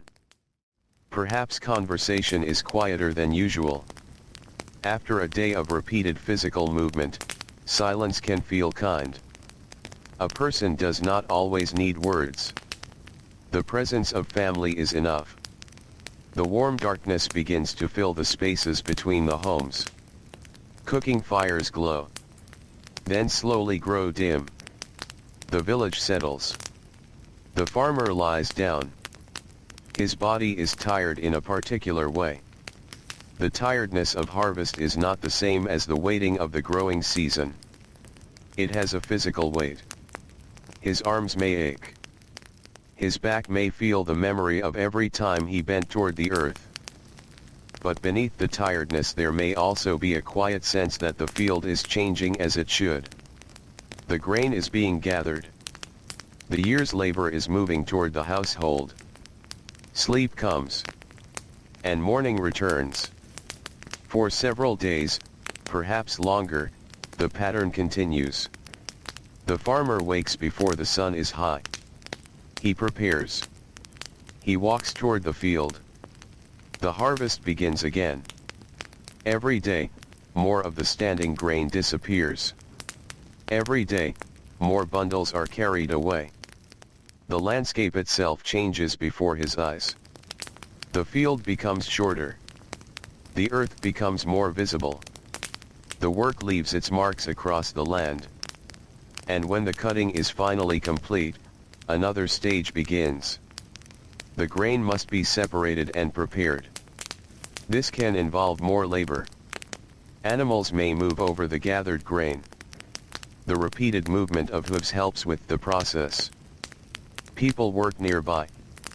The air is dry. Fine pieces of plant material rise. The farmer watches. He waits. Then continues with whatever part of the work belongs to him. Afterward comes the slow separation of the useful grain from the lighter material around it. The wind can help. The farmer lifts and tosses portions upward. The lighter material moves away. The heavier grain falls. Again, the work is repetitive. The arms move. The body turns. The wind passes through. Dust rises and settles. The day continues. There is something almost timeless about such labor. A person could spend hours repeating a simple motion. The mind may wander. Perhaps the farmer thinks about his family. Perhaps he thinks about food. Perhaps he thinks about an animal that needs attention. Perhaps he thinks about nothing in particular. The body continues even when the thoughts drift. This, too, is part of a long life of physical work. The hands know what to do. Eventually, the grain is ready for storage. And now something that has been living in the field becomes part of a different world. It enters containers. It enters storage spaces. It becomes food waiting for the future. Grain is valuable because the future is always uncertain. The household needs to think beyond the meal of the present day. There are coming weeks. Coming months. There are days when the field will not provide something ready to eat. Stored grain offers a kind of security. But storing it also requires care. It must be protected as well as possible. It must be measured. It must be kept track of. This is where another kind of ancient worker becomes important. The scribe. The farmer's life and the scribe's life can seem very different. One spends much of his time beneath the sun. The other may spend long hours working with written records. One knows the weight of grain through lifting it. The other may record quantities with careful marks. But their worlds can meet around the same harvest. The movement of grain matters. How much has been produced? How much belongs to whom? How much must be collected or delivered? Questions such as these require people who can keep records. The scribe sits with his materials. His work is also repetitive. He looks. He listens. He writes. His hands move carefully. The farmer may stand nearby or wait while measurements are taken. There is no need for him to understand every written mark. The written world belongs to those trained to work within it. But the farmer understands the grain. He understands the labor behind it. He knows how long it took for the field to become full. He knows how early he woke. He knows the heat of harvest. He knows how heavy the bundles felt. For him, each measure represents physical work. The relationship between farmers and officials could bring obligations that were part of life in ancient Egypt. Grain and other agricultural products could be collected according to the systems of the time. A farmer's harvest was therefore connected not only to his household but also to larger structures beyond the village. Officials and scribes could enter the picture. Measurements mattered. Records mattered. The field, though quiet and far from great halls, was connected to the wider life of the country. But when the official work was finished, the farmer still returned home. This is what made his life so different from the large stories often told about ancient Egypt. For the farmer, great systems could touch his day, but they did not replace the ordinary needs of living. He still had to eat. He still needed sleep. His family still needed care.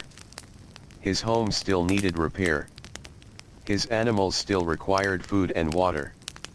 And after all the counting and carrying and measuring, the evening still arrived.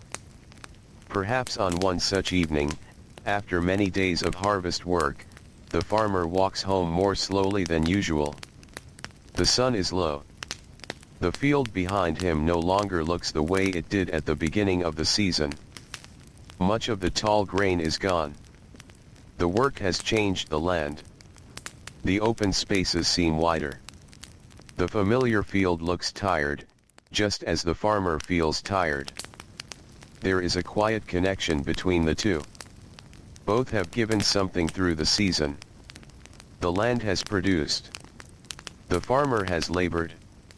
Now both enter another stage. The farmer walks along the path. Dust rises lightly beneath his feet. The village is ahead. He can see the shapes of the mud brick homes. Perhaps he can smell cooking. Perhaps a faint thread of smoke rises into the evening sky. The sight of home brings no great excitement. It brings relief. A quiet, familiar relief. He knows where he is going. He knows who will be there. He knows that soon he can sit down. The day's burdens will be set aside, at least for a few hours. At home, the evening follows its gentle routine. Tools are placed down. Hands are washed as best they can be. Water is shared. Food is brought out. The farmer eats. Perhaps he feels the tiredness in his eyelids. The conversation around him becomes softer. A child speaks about something seen during the day. Someone listens. Someone else prepares a place to sleep. The simple movements of evening continue. The farmer looks around the room. The walls are familiar. The containers are familiar. The faces are familiar. This small world is where the long labor of the day finally ends. Outside, the darkness grows deeper. The Nile becomes difficult to see. But it is still there. The water continues moving through the night. Somewhere along its banks, another family prepares for sleep. Somewhere a fisherman checks his boat. Somewhere a merchant secures his goods. Somewhere a guard remains awake. And somewhere, in another village, another farmer rests after another day of harvest. The country is full of tired people. People whose names will never be carved into monuments. People who live, work, eat, sleep, and disappear into the passing centuries. Yet their work shapes everything around them. The bread on a table begins in a field. The grain stored for the future begins with the soil. The daily strength of workers depends upon food. And food depends upon people who rise early and return home tired. The farmer lies down.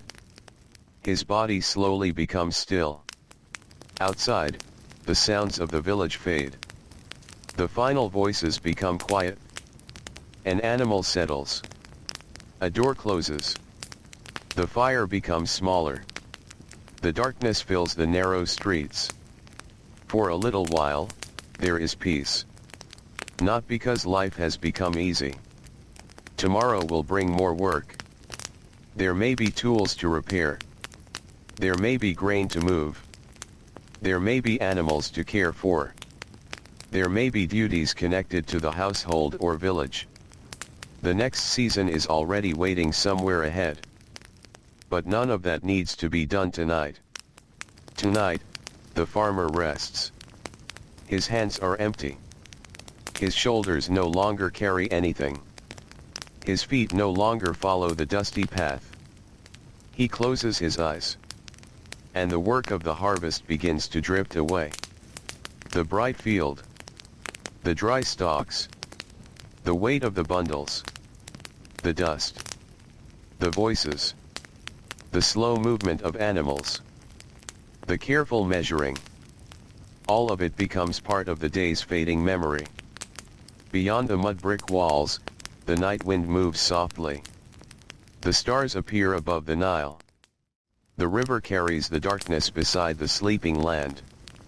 And as the farmer rests, the grain gathered through so many long hours waits quietly nearby.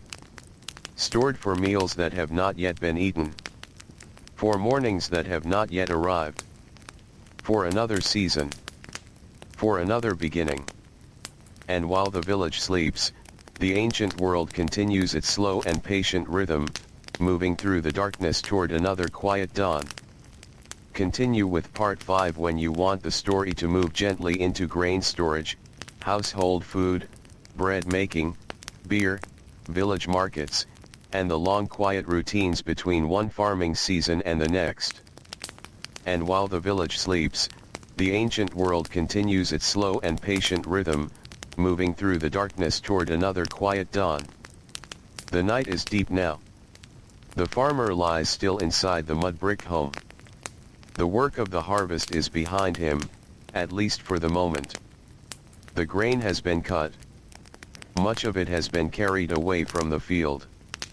It has passed through many hands. It has been gathered, separated, measured, and stored. What began as a small seed beneath the soil now waits quietly inside containers and storage places. Outside, the village is almost silent. The narrow paths are empty. The workshops are dark. The day's dust has settled. Only a few small sounds remain. An animal shifts where it rests. A faint breeze moves through the reeds near the river. Somewhere, far away, a person may still be awake. But most of the village has surrendered to sleep. And beneath the stars, the Nile continues to move. The farmer does not see it. His eyes are closed. His breathing is slow. For now, there are no bundles to carry. No field to inspect. No tools in his hands. There is only the simple stillness that comes after a long day. Morning will arrive soon enough. But before it does, the stored grain waits in the darkness. It waits for the next stage of its long journey. Because grain, even after harvest, is never simply finished. It must become food. And food requires more work. When the first pale light returns to the sky, the village slowly begins to wake again. The farmer may still be asleep when another person in the household rises. Perhaps the day begins with the familiar work of preparing food. A clay vessel is moved. A basket is opened. Grain is brought out. The process begins quietly. One of the most ordinary sounds in an ancient Egyptian home may have been the sound of grain being ground. Stone moves against stone. Hands guide the motion. Again and again. The rhythm is slow. A person bends over the work. The body moves forward and back. The grain gradually changes. Hard kernels become something softer. Something that can be mixed and shaped. The work takes time. It cannot be hurried without losing care. The farmer may hear these sounds as he wakes. For him, they are part of morning. The sound belongs to home. Before the field. Before the heat. Before the long walk. There is the quiet preparation of food. The grain he helped grow has become part of the household. And now it is becoming bread. The connection between the field and the home is direct. The farmer's work begins in the soil, but it ends here. In the warm air beside a cooking fire. In the smell of dough. In the simple weight of food held in a hand. The dough is prepared. Hands press and shape it. The fire provides heat. The bread slowly bakes. The smell fills the home. It may drip through the doorway and into the village path. Nearby households are doing much the same. Morning bread. Morning work. Morning voices. Ancient Egypt wakes not with one great sound, but with thousands of small ones. Doors open. Sandals touch the ground. Animals begin to move. Water is carried. Children wake reluctantly. Someone calls softly to another person. Smoke rises. And from many homes comes the quiet work of preparing food. The farmer eats. The meal may be simple. But simple food can be deeply satisfying before a day of physical labor. Bread gives strength. Other foods may be shared according to what the household has. Fish may sometimes be part of the meal. Vegetables may appear. Onions and other familiar foods can add to the day's nourishment. Nothing needs to be elaborate. The farmer does not eat for pleasure alone. Food is also preparation. The body will soon return to work. After the meal, he rises. But the rhythm of the year has changed. The harvest is no longer waiting in the field.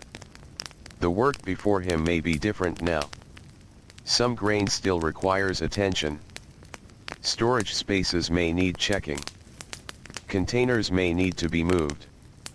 Other household duties may have been delayed during the busiest period of harvest.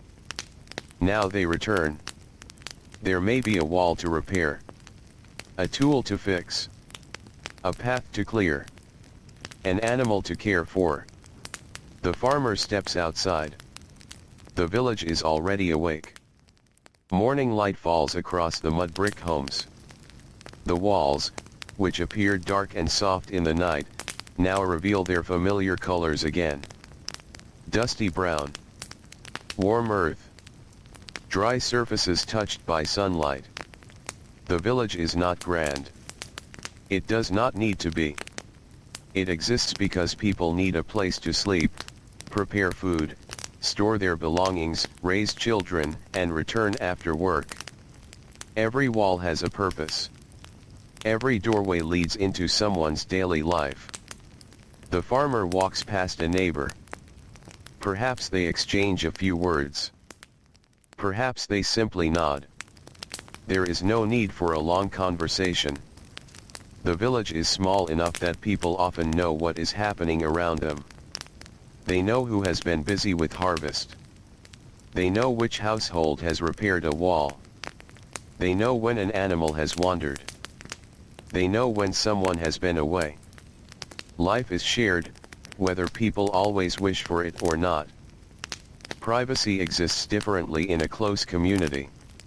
The sounds of one household can easily become part of another household's day. A crying child. The grinding of grain. A disagreement. A laugh. The barking of a dog. The sound of a pot breaking. Nothing remains completely hidden. And yet this closeness also means that people understand one another's routines. They know when the farmer leaves for the field. They know when he returns. They see his tiredness. They understand it because many of them are tired too. The farmer walks toward a storage area. Grain is valuable. It must last. It represents labor already completed, but it also represents the future. A household cannot simply think about the meal in front of them. There are other days waiting. Other mornings. Other hungry mouths. Grain must be used carefully. The farmer may look at what has been stored. He may not read a written record. He does not need to. Experience gives him a sense of what remains. The household understands what it has and what it needs. The grain may be kept in containers or storage spaces designed to protect it as well as possible. The farmer checks. Perhaps there is nothing unusual. Perhaps a container must be moved. Perhaps a small repair is needed. These tasks may seem unimportant beside the great effort of growing and harvesting. But ordinary life depends upon such details. A loose cover can matter. A damaged wall can matter. A broken vessel can matter. The ancient world is held together by maintenance. By people noticing what has changed. By hands making small repairs. By someone deciding that a task should not be left for another day. And so the farmer spends part of his morning doing this quiet work. The sun rises. The shadows shorten. The village becomes warmer. After a time, he may turn toward another duty. Perhaps an animal needs attention. Animals are part of the daily landscape. A donkey may carry a load. An ox may assist with agricultural labor. Other animals may be kept close to the household. They need water. They need food. They need watching. A farmer cannot simply forget them when the field work changes. He moves among them with familiarity. He knows their sounds. He knows when one seems restless. He understands the practical work of feeding and guiding them. The day passes through these small responsibilities. No single task fills every hour. Instead, life becomes a collection of duties. One task leads quietly into another. The farmer repairs a rope. Then carries something. Then checks an animal. Then speaks with a neighbor. Then returns home for food. The hours pass. There is little drama. And perhaps this is what makes the ancient farmer's life so easy to overlook. Great stories prefer great moments. A king entering a temple. A large building rising. An army moving across the desert. But most people do not spend their lives inside great moments. They spend them inside ordinary hours. The farmer lives inside those hours. His life is made of mornings and evenings. Of meals. Of tired muscles. Of dust. Of river water. Of familiar faces. Of work that must be done again tomorrow. And now, as the sun begins to reach higher into the sky, another part of village life slowly comes into view. Trade. Exchange. The movement of goods. Not every family produces everything it needs. A person may grow crops but needs something made by another pair of hands. A potter creates vessels. A carpenter works with wood. A weaver produces cloth. A fisherman brings food from the river. A merchant carries goods from one place to another. The farmer's grain becomes part of this larger web of daily life. Some places are busier than others. A larger settlement may have a more active market. People arrive carrying goods. Baskets. Jars. Fish. Cloth. Tools. Food. The sounds are different from the quiet of the field. There are more voices. More footsteps. More movement. But even here, the daily business of life can be slow. A person examines what another has brought. A conversation begins. Something is exchanged. Then another person arrives. The farmer may visit such a place when necessary. Perhaps he carries grain or another product. Perhaps he needs something for the household. He walks among other people. For a while, his world becomes more crowded. The smell of food mixes with dust. Clay jars stand in groups. Baskets hold different goods. A merchant speaks to someone nearby. A child follows an adult. An animal waits patiently beside a load. The farmer looks. He considers what is needed. Then, when the necessary business is finished, he leaves. The field remains his familiar world. The market is useful, but it is not where he spends most of his life. He returns to the quieter rhythm of the village. Along the way, he may pass a workshop. Inside, another kind of labor is taking place. A craftsman sits. Tools are arranged nearby. The hands perform careful movements. Unlike the farmer, who spends much of his day beneath the open sky, this worker may spend hours in a more enclosed space. Yet there are similarities. Both repeat movements. Both become tired. Both depend on the work of their hands. The farmer understands physical labor even when the labor is not his own. Ancient Egypt is filled with hands at work. Hands shaping clay. Hands pulling nets. Hands grinding grain. Hands weaving cloth. Hands carrying stone. Hands writing. Hands planting. Hands cutting. Hands preparing food. The farmer is one small part of this great, quiet movement. At midday, the heat becomes difficult again. The farmer seeks shade. Perhaps he returns home. Perhaps he sits beneath a structure or wall. The relief is immediate, even if the shade is small. His body slows. He drinks. He eats if food is available. For a little while, there is nothing urgent. The hottest part of the day has its own stillness. People who can rest may rest. Animals become quiet. The dusty village paths carry fewer footsteps. The sun presses down. The mud brick walls hold the heat. Inside the home, the farmer sits.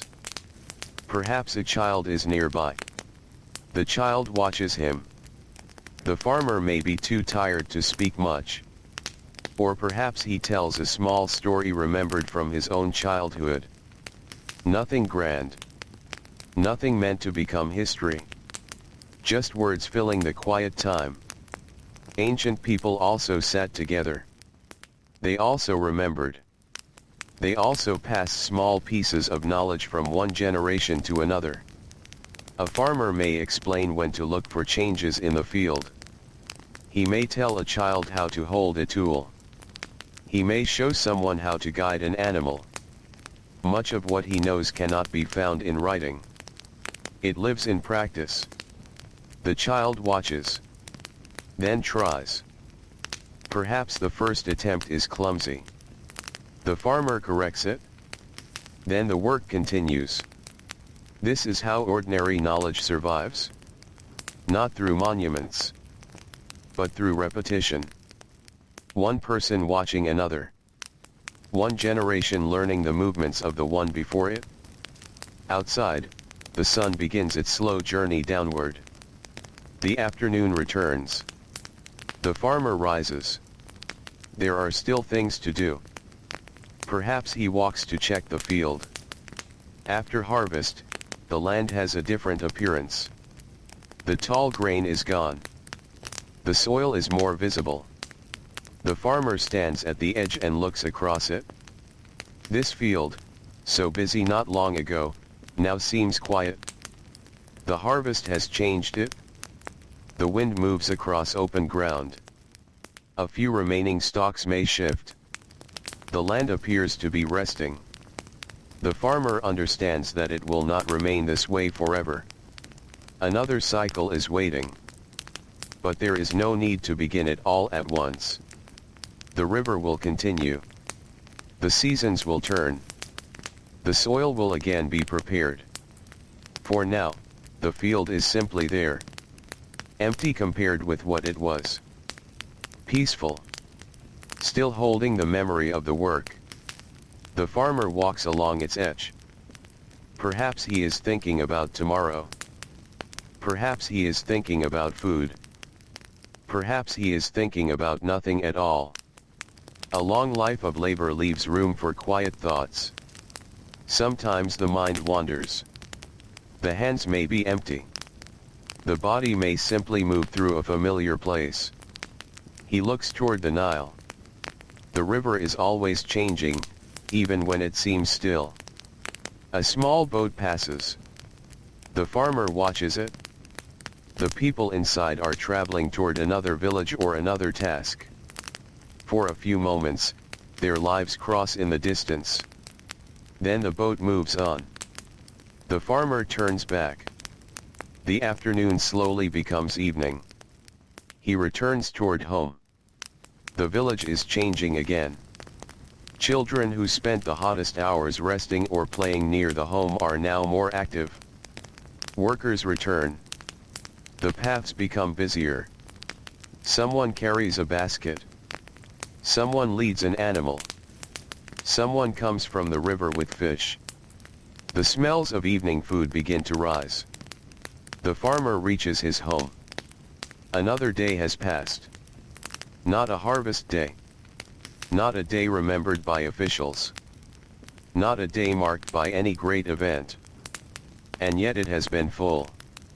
He repaired. He checked. He carried. He walked. He exchanged. He rested. He returned. This is what a life is often made from. Small actions joined together by the passing of time. Inside the home, food is prepared again. Grain becomes flour. Flour becomes dough. Dough becomes bread. The cycle of the field continues inside the household. The farmer may sit near the preparation. The smell fills the air. The day's tiredness settles over him. Bread is shared. Perhaps there is something to drink. Beer, made from grain, can also be part of the daily world. Its preparation, like bread making, is connected to the products of the field. The grain that once stood beneath the open sky becomes part of household life in more than one way. It becomes food. It becomes drink. It becomes something familiar at the end of a long day. The farmer drinks slowly. There is no celebration required. The evening is enough. Outside, the sky changes color. The heat slowly begins to leave the earth. The sounds of the village soften. The family eats. Afterward, the work of evening begins. A vessel is put away. A small mess is cleaned. Animals are checked. The doorway is prepared for the night. One by one, the day's movements come to an end. The farmer steps outside for a moment. The air is gentler now. He can see the darkening shape of the Nile in the distance. The river has been there throughout his day. Even when he was not looking at it. Even when he was grinding nothing, carrying nothing, repairing something, or resting in the shade. The river remained. It connected the hours. Morning beside the water. Afternoon beneath the sun. Evening near home. Night beneath the stars. The farmer sits. Perhaps a neighbor sits nearby as well. They do not need to talk constantly. There can be long spaces between words. Two tired people can share silence. The village becomes quieter. Children are called inside. Animals settle. The final work of the day is finished. The farmer feels sleep approaching. Not suddenly. Slowly. His eyes grow heavy. The day's heat remains in his memory, but the night air begins to cool his skin. He rises. He returns inside. The mud brick walls surround the familiar room. The small light grows dim. Family members prepare for sleep. The farmer lies down. Tomorrow may bring another day of ordinary work.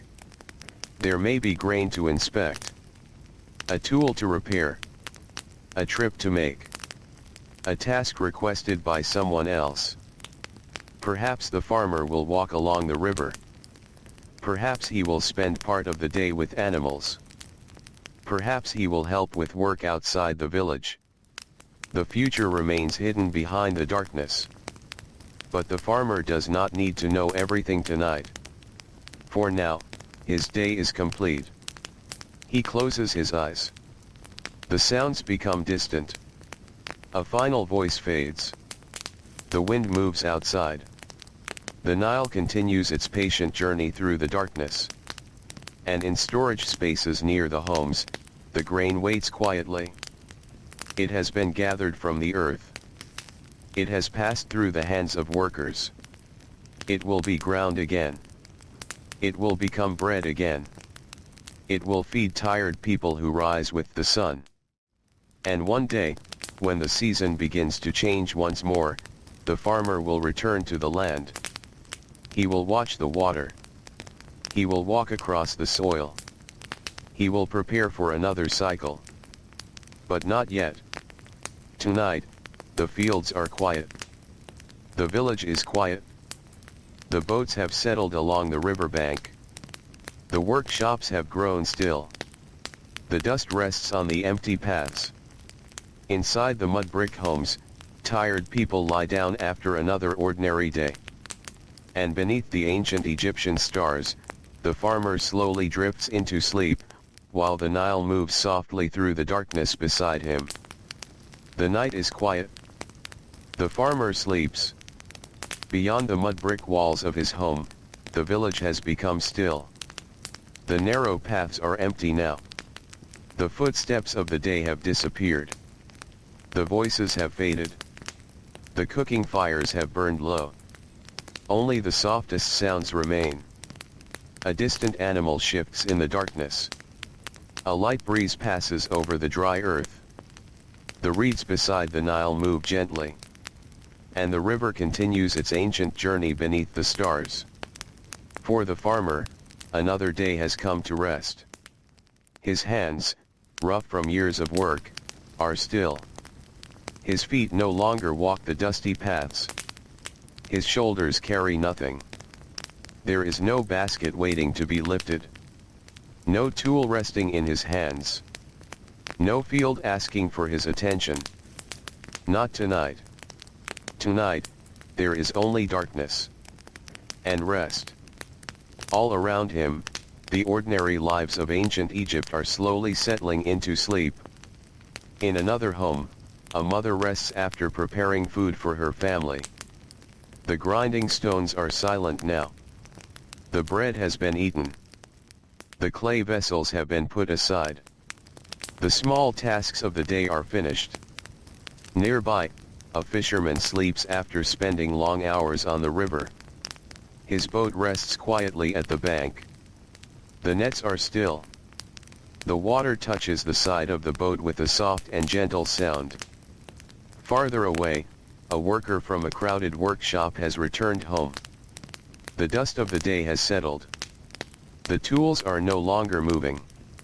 Even the busy hands of the ancient world must eventually become still.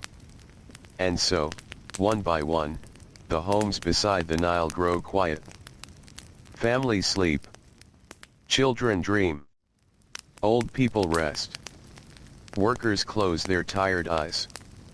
The great river flows past them all. It does not ask anyone to hurry. It does not need to explain where it has been. It simply moves. Slowly. Patiently. Through the darkness. For thousands of years, the Nile watched people come and go. It saw children become adults. It saw adults grow old. It passed beside villages that changed little by little. Mud brick walls were built. Then repaired. Then rebuilt. Fields were planted. Grain rose from the soil. Harvests were gathered. Bread was baked. Meals were shared. And at the end of each day, tired people lay down and rested. The farmer was only one of them. Perhaps his name was known to his family. Perhaps his neighbors called to him as he passed along the path.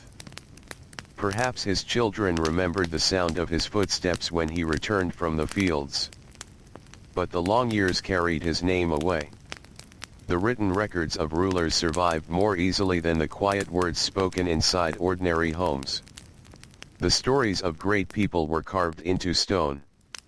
The farmer's story was written differently. It was written into the earth he worked. Into the grain he grew. Into the bread his family ate. Into the tiredness of his hands. Into the familiar path between his home and the fields. And now, even those traces are almost gone.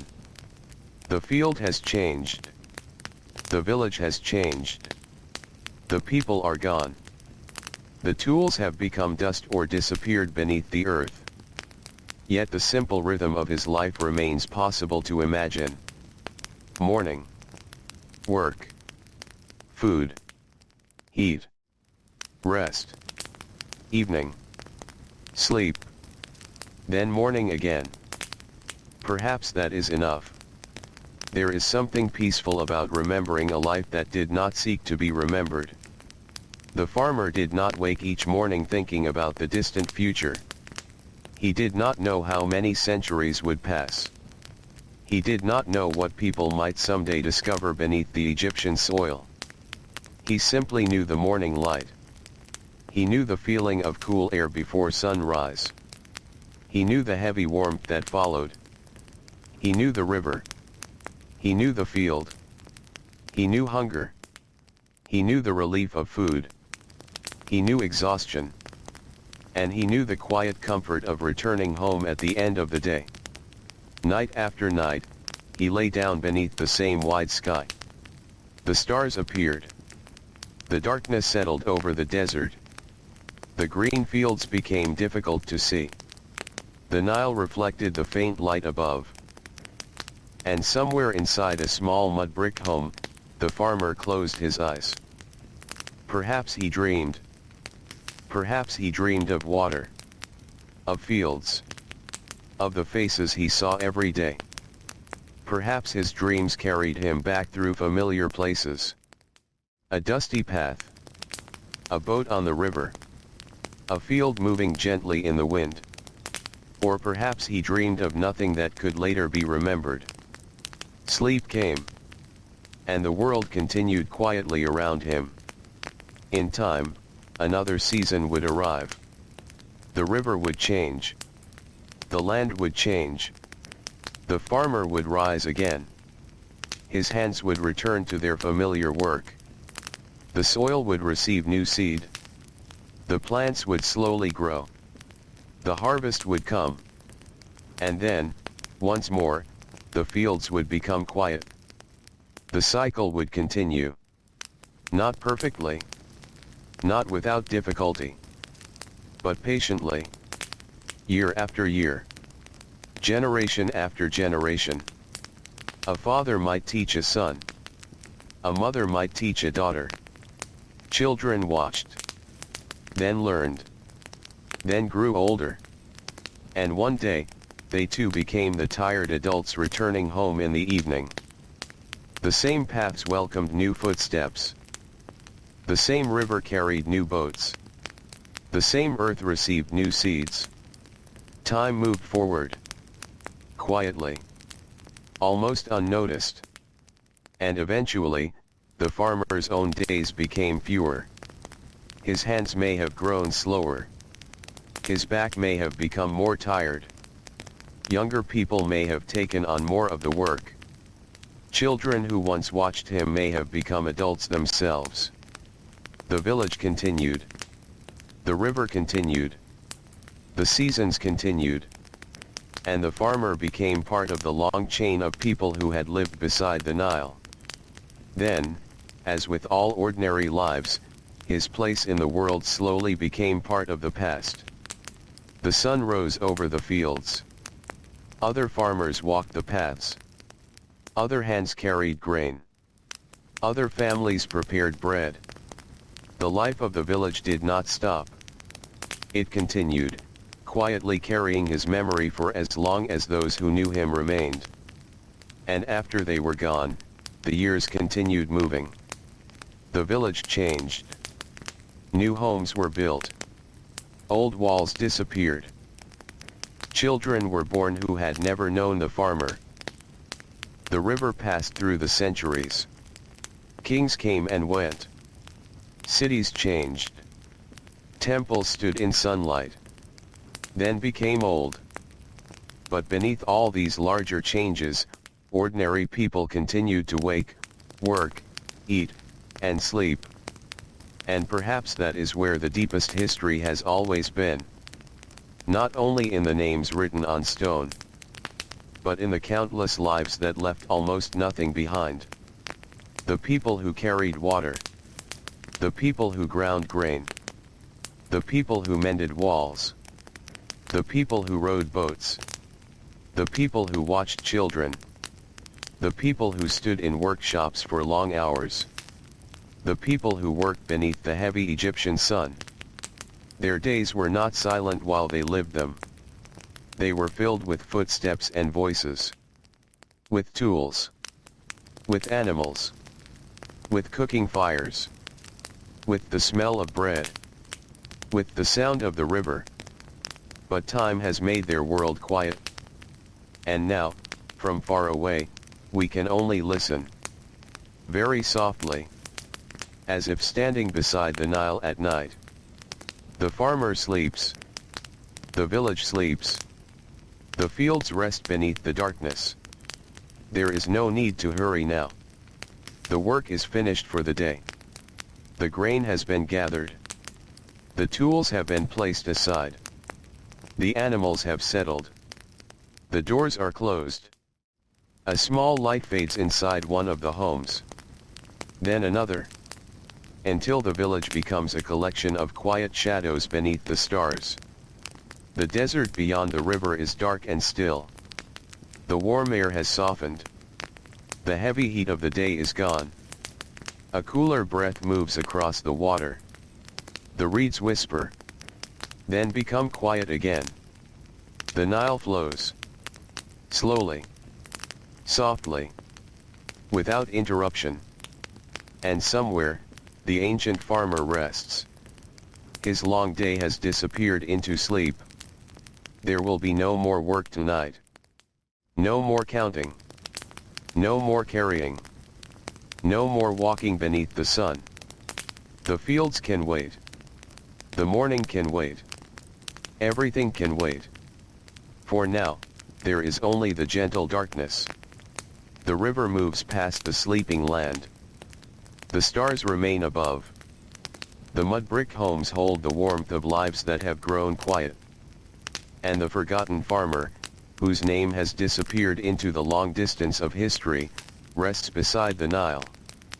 Perhaps this is how we should leave him. Not with a great speech. Not with a final ceremony. But quietly. As the night grows deeper. As the sounds grow softer. As the ancient river continues to flow. The farmer breathes slowly. The village becomes still. The fields disappear into darkness. And the warm desert wind moves gently across the sleeping world. So now, let the dusty roads fade away. Let the fields become quiet. Let the boats rest against the riverbank. Let the last cooking fire grow dim. Let the old mud brick homes disappear softly into the night. The Nile is still there, moving beneath the stars. Slow and calm, carrying the darkness gently past the sleeping villages.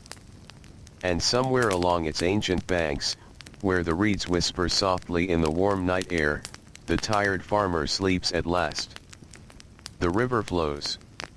The stars shine. The night becomes deeper. And little by little, the ancient world grows quiet. Very quiet. Until there is only the soft water of the Nile. The distant breath of the desert wind. And the peaceful darkness of an ancient Egyptian night.